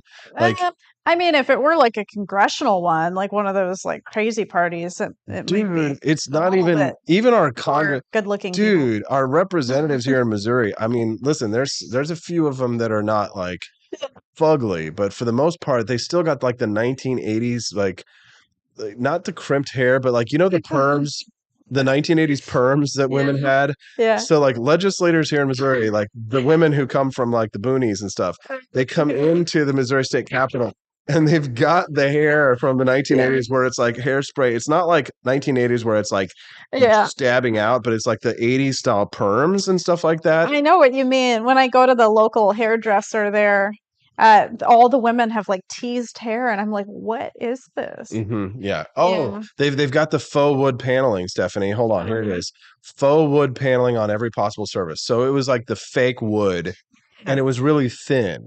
And it was really thin, and it was like, you could punch through it really easily because, and I know this because one of my friends, when they would get mad, they would lose a video game, whatever, they like punch through these things. Oh my. So when I would go to their house, I remember one time I went over to my buddy Melvin's house, and he had like his little brother had gotten mad at him for whatever reason. They got a fight, so he like punched straight through this paneling wall of this wall. But it was like the cheapest possible paneling available. But you would always see it in like the playrooms for kids. You'd probably get like wood in your skin. Well, it's wood paneling, and it's not like I don't think like if you touched it. I don't think it's real wood. I don't know what it is. It's not. It may be like some kind of mixture of wood or something like that. But it's that's the word I was looking for. Maybe I don't. Splinter. I don't know. I don't know what that crap is made of, but I don't think it's definitely not complete wood. Good morning. If you're just tuning into the Wake Up America show, we're glad to have all of our viewers and listeners with us this morning. Make sure that you click that like button, especially over on Rumble, because we're really trying to grow over on Rumble. So and we are. Yeah, and we are growing over on Rumble. I'm excited. When we crossed 600 followers the other day, I got excited. We've got 624 now, and I'm really trying to push hard to get to 1,000 subscribers on Rumble. So we've got a little less than 400 to go. So if you're watching us this morning, make sure that you click the like button and subscribe to us here on Rumble so that you can get updates whenever we go live.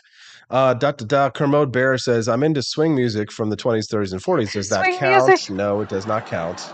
Yeah, I would like to do some sort of dancing, couples dancing, like swing dancing. That'd be fun. Yes. Nelson65 says, I have that in our basement now. See, that's why I got to be careful about what I say when I rip on things because absolutely. Because you never know when Nelson65 is going to have like something like that in his basement.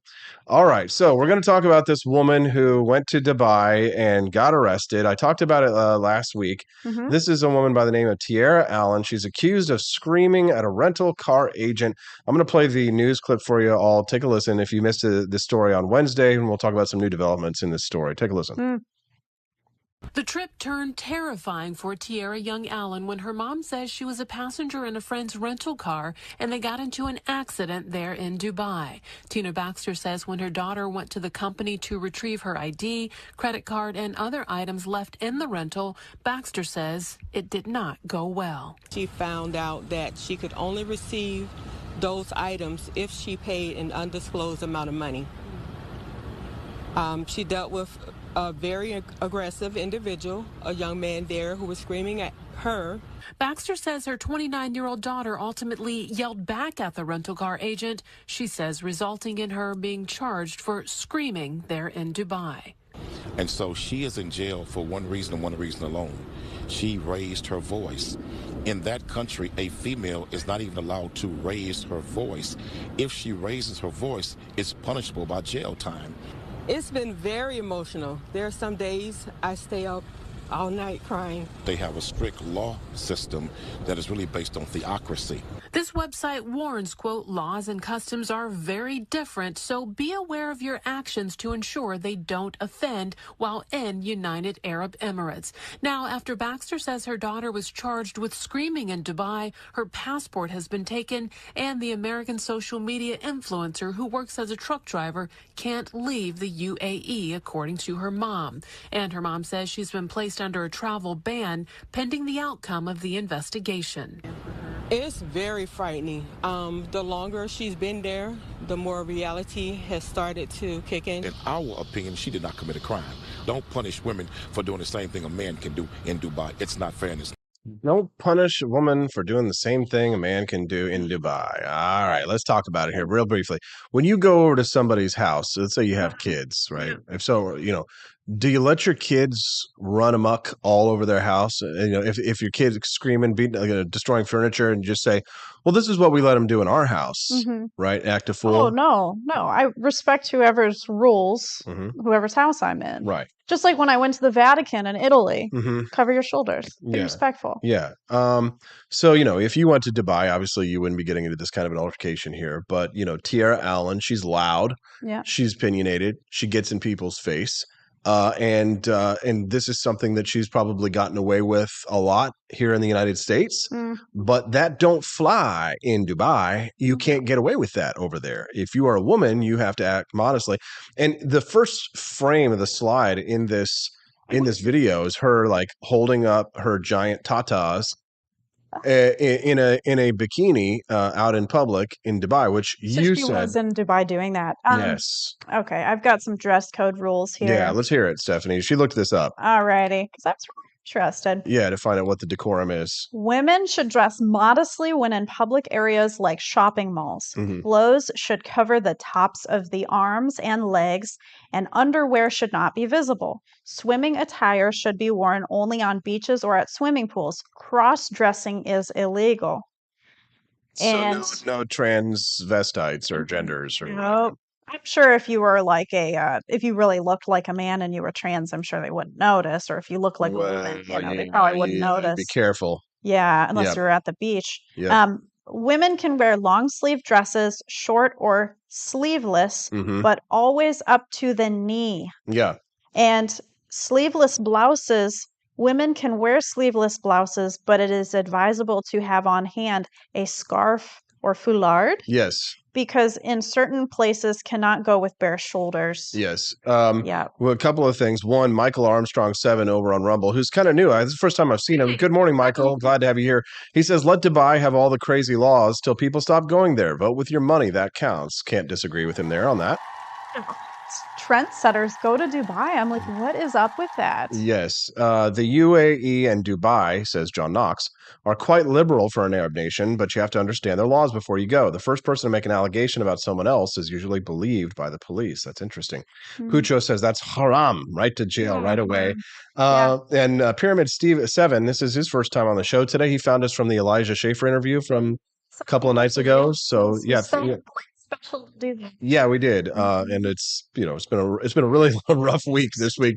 Still trying to get some sleep, but thanks for joining us. Make sure that you subscribe to the channel so that way you can come back and join us. If you like the morning talk show, I hope you like us. That's right. This woman, so it reminds me of the Brittany Griner case that I was filling you in on earlier. She was in the WNBA, Right?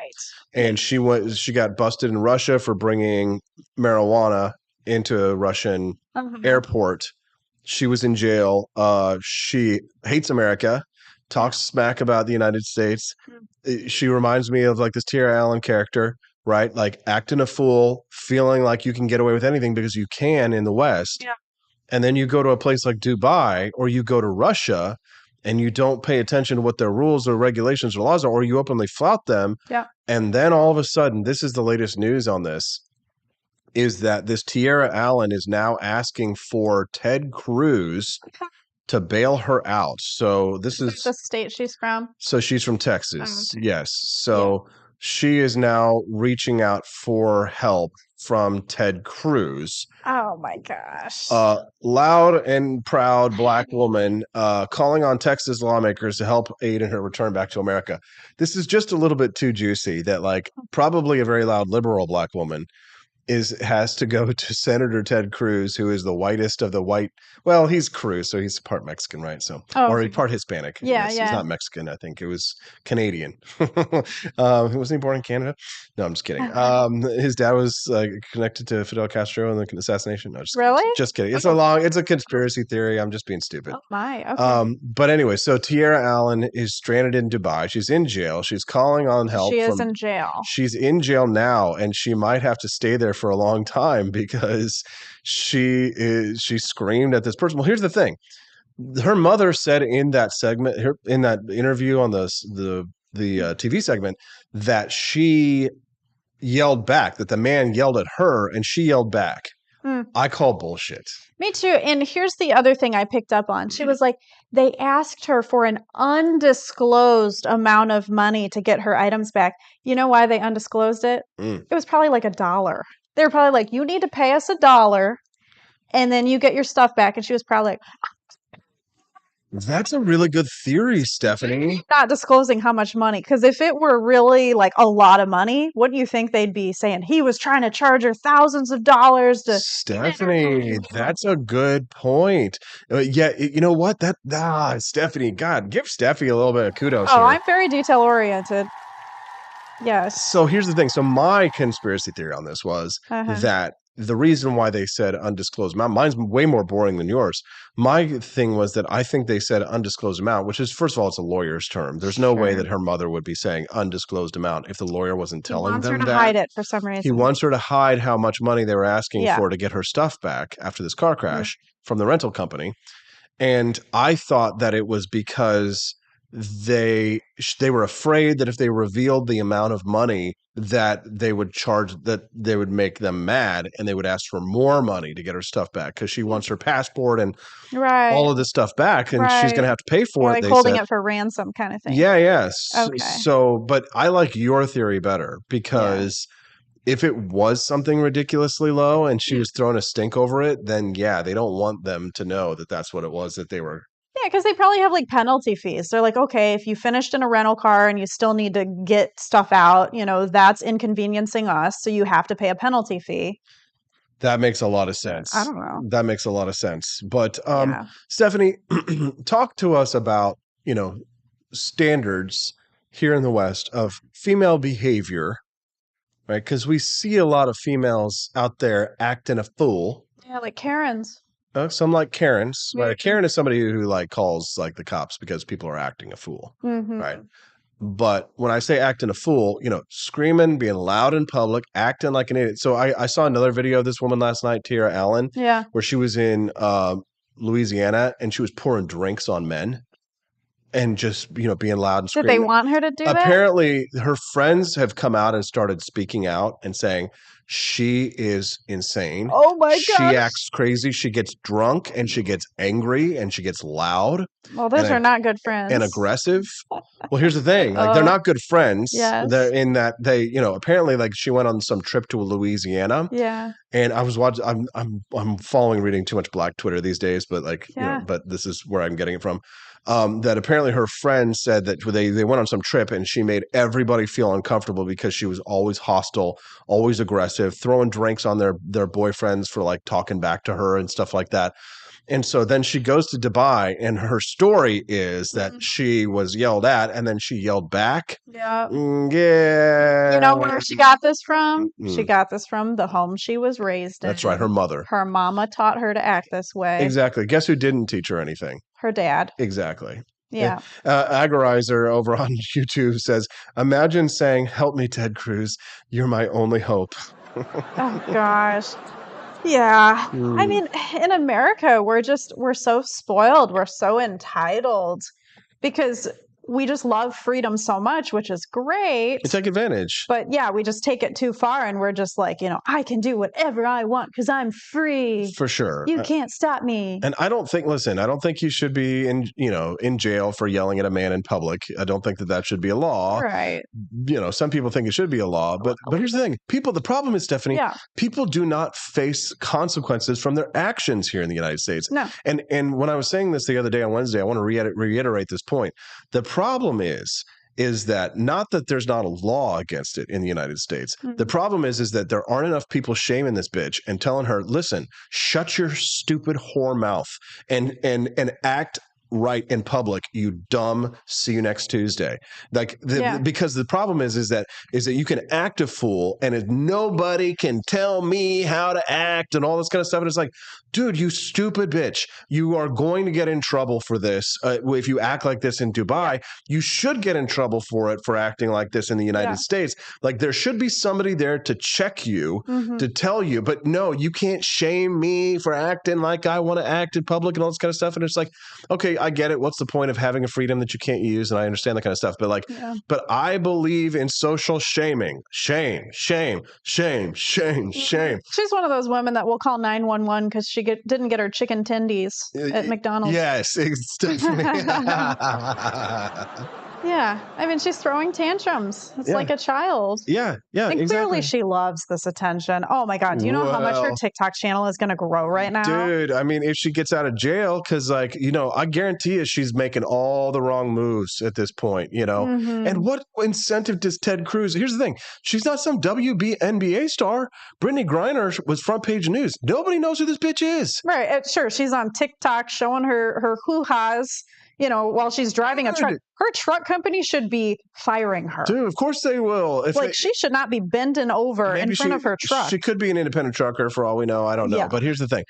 There's no incentive. She's not, at least with Brittany Griner, the press cared enough about it to bring to like that there was enough of an international outrage. Brittany Griner spent a few months, I think, in jail. She spent a good amount of time in there. But nobody's coming for Tierra Allen. Nobody's coming for Tierra Allen. The best thing to do is for her to just admit her wrongdoing, apologize, give that undisclosed amount of money. Maybe her simps on TikTok can raise that money for her very easily. I'm sure she has an OnlyFans account. I don't. I wouldn't know, but I'm just assuming I'm not checking out people's OnlyFans accounts based on how sexual she is on TikTok. Right? Yeah. No. Good point. I mean, she's not shy. She's overweight. She's not. It's not like she's she's not like she's like a catch or a prize or anything like that. No, so, I mean, but men like him bigger like that. That's a fetish. Yeah. Most men don't want like, grossly, overweight, fat chicks with like, cottage cheese sticking out. I just wonder how they're treating her in prison. Oh, dude. See, how she's treating them in prison. I don't know. Anyways, real quick, we got to talk about my buddy Shell Shock CBD. John Burke's got a great company with excellent Delta 8 products, as well as delicious gummies that you can get over at his website, shellshockcbd.com. Here's the thing. I'm going to pull that off the screen right now for the text alerts, because I'll tell you why. We have a for people to. That's right. There we go. That's all one thing. So we have a new link for people who want to get Shell Shock CBD in order to track our referrals. Yeah, because when people were trying to use our code, it wasn't showing that it was like from us. And so John Burke wasn't seeing that people were buying stuff because of us. Right. So the thing is that it like kills the code when you try to type it in. It like does another code to overwrite ours. So I dropped the link in the chats on Rumble and YouTube that you can use those. Okay. So if you buy Shell Shock CBD from the website, make sure you use that link so that we get credit for it, because we want to show John that, hey, people are buying Shell Shock CBD because of us. So absolutely. Yeah. So do us a favor and check that out at shellshockcbd.com, and the code there, referral code AP4Liberty. So if you do go there, just make sure that referral code is showing on there, and we'd be very grateful. So there it is. Okay. I can't believe it's almost the end. Yeah, actually, that's the sad reminder. We didn't even get to talk about sleep. I know.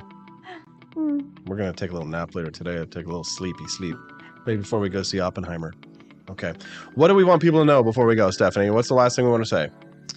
We want them to know that they should donate to our documentary, givesendgo.com/bleedamerican. Correct. Next week, we are driving ourselves and our 2 dogs to Athens, Tennessee, and we are literally going to be the crew. Austin and I. Me and Stephanie. And then we do have a crew on. We were able to afford one day of a we tried to raise $10,000 and we failed. Yeah. That's my fault. I should have been more aggressive with it. But so we're going to dig into our own pockets for some of it. But I think, on the long end, we should make it back.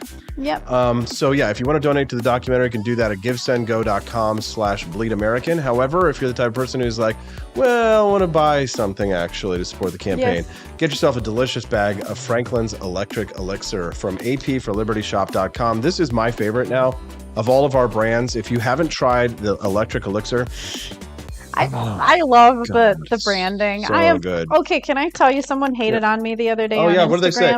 Read that Instagram comment, would you? I posted a reel on Instagram of me introducing the coffee because I was very excited about it. And so I wasn't being judgmental, nothing like that. Nobody should have hated on me, but they did. And so let me go to the video here. Read the hate comment. All right. So this person said, "No way this American branded coffee is US sourced, LMAO. Also, the labels look like a 9th grader who was assigned a marketing project and got a C-." And then my friend, who's been a longtime friend of mine, she said, "You must be a 9th grader spreading that haterade." So she came in for my defense. But yeah, don't be mean to me. First of all, the branding is awesome. It's really good, beautiful designs for the founding fathers that we made. Actually, I have a master's degree, and I was the one helping to design this stuff. So I am not a 9th grader. Yes. Okay. So today's payday, I know for some people here, and if it is, spend some of your money on a corporation that doesn't hate you. Stop buying coffee from companies that take your money and use it for communism. Okay. Stop drinking communist coffee. Yeah. It's time to switch to the Founding Flavors brand. Check it out at apforlibertyshop.com. Remember, if you buy more than one bag, do the bundles. There's a bundles page, right? And when you go to the menu, Founding Flavors, it says bundles, subscriptions. You don't have to subscribe. You can just buy more than one bag and get it. You can get that discount. So do that. But if you're going to only buy one bag, hold it up, Stephanie. Which one do we recommend today? We recommend Franklin's Electric Elixir, and my personal fave is Betsy's Liberty Lullaby because I like the decaf, but I still get the coffee flavor. So. It is. All right. Say goodbye, Steffi. Bye-bye. Be free, everybody. Yep. See you guys on Monday and Tuesday show, and then we're out after that for the rest of the week. All right. Have a wonderful day. Love you guys. Thanks for being friends. Don't forget, if you haven't hit that like button, do that on the way out and subscribe to the channel. We'll see you on Monday on the Wake Up America Show at wakeupAmericaShow.com.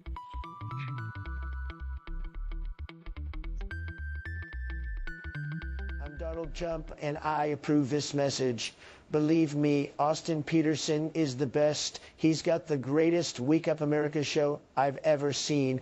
Whenever I tune in the mornings and watch the live stream, let me tell you, he has got the absolute best content. I love his guests. It's just a total blast to watch, and I highly endorse and recommend the Wake Up America show. It's terrific, believe me. Hello, my name is Kelvin. Welcome to Frenchy Bullshit. This is my Didi's website. Now I've decided to speak to you with my real voice for the first time ever to tell you about how cool Frenchy Bullshit is. But I've decided that this is the perfect opportunity to share with you. Frenchy Bullshit is a good website. You should follow us on socials. If you like Frenchies or any kind of bulldogs, me and my new brother George are going to try to make your life more fun. Hello, I'm George. My neck isn't really thick yet, but it will be. We are so glad you're here. Please ignore my floating eyeball. It helps me spot predators who might be approaching from the sides. Didi made Frenchy Bullshit to review things that he uses on me and my brother to tell you if it's good or bullshit. Take this collar, for example. Didi really likes it. Didi said it's really handy because us Frenchies got thick necks. Need something really tough. People think Frenchies are little, but if you look at us from below, you can see we are really pretty buff. Beefcake, yes. Look at my creamy thighs and chest. Yes, you like that? Big brother, please focus. Frenchy Bullshit. Please follow us for more great content and read the Frenchy Bullshit blog for more fun and cool stuff.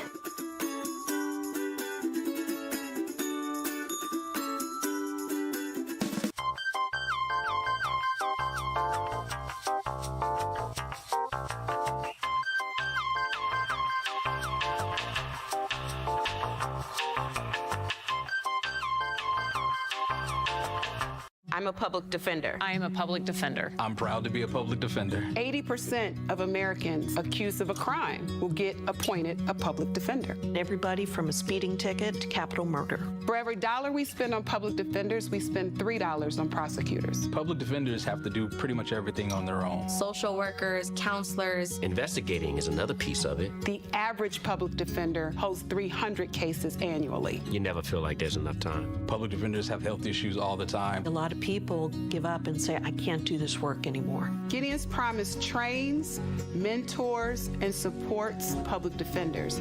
There are a lot of people who say that they would not still be public defenders, but for Gideon's Promise. It's fueled me to continue on in this fight. Gideon's Promise has changed the face of public defense. People see us as troublemakers. Good trouble only. We don't make it easy. It should not be easy to take away someone's liberty.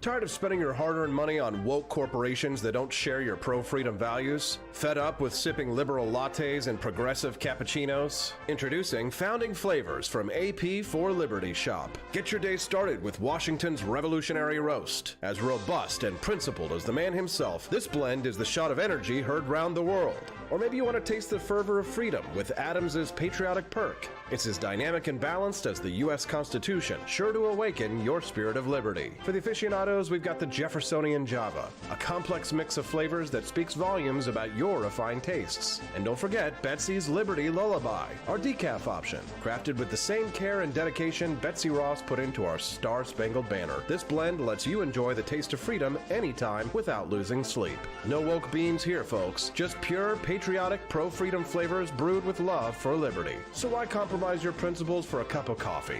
Stand up for your values, perk up your patriotism, and start your day the American way.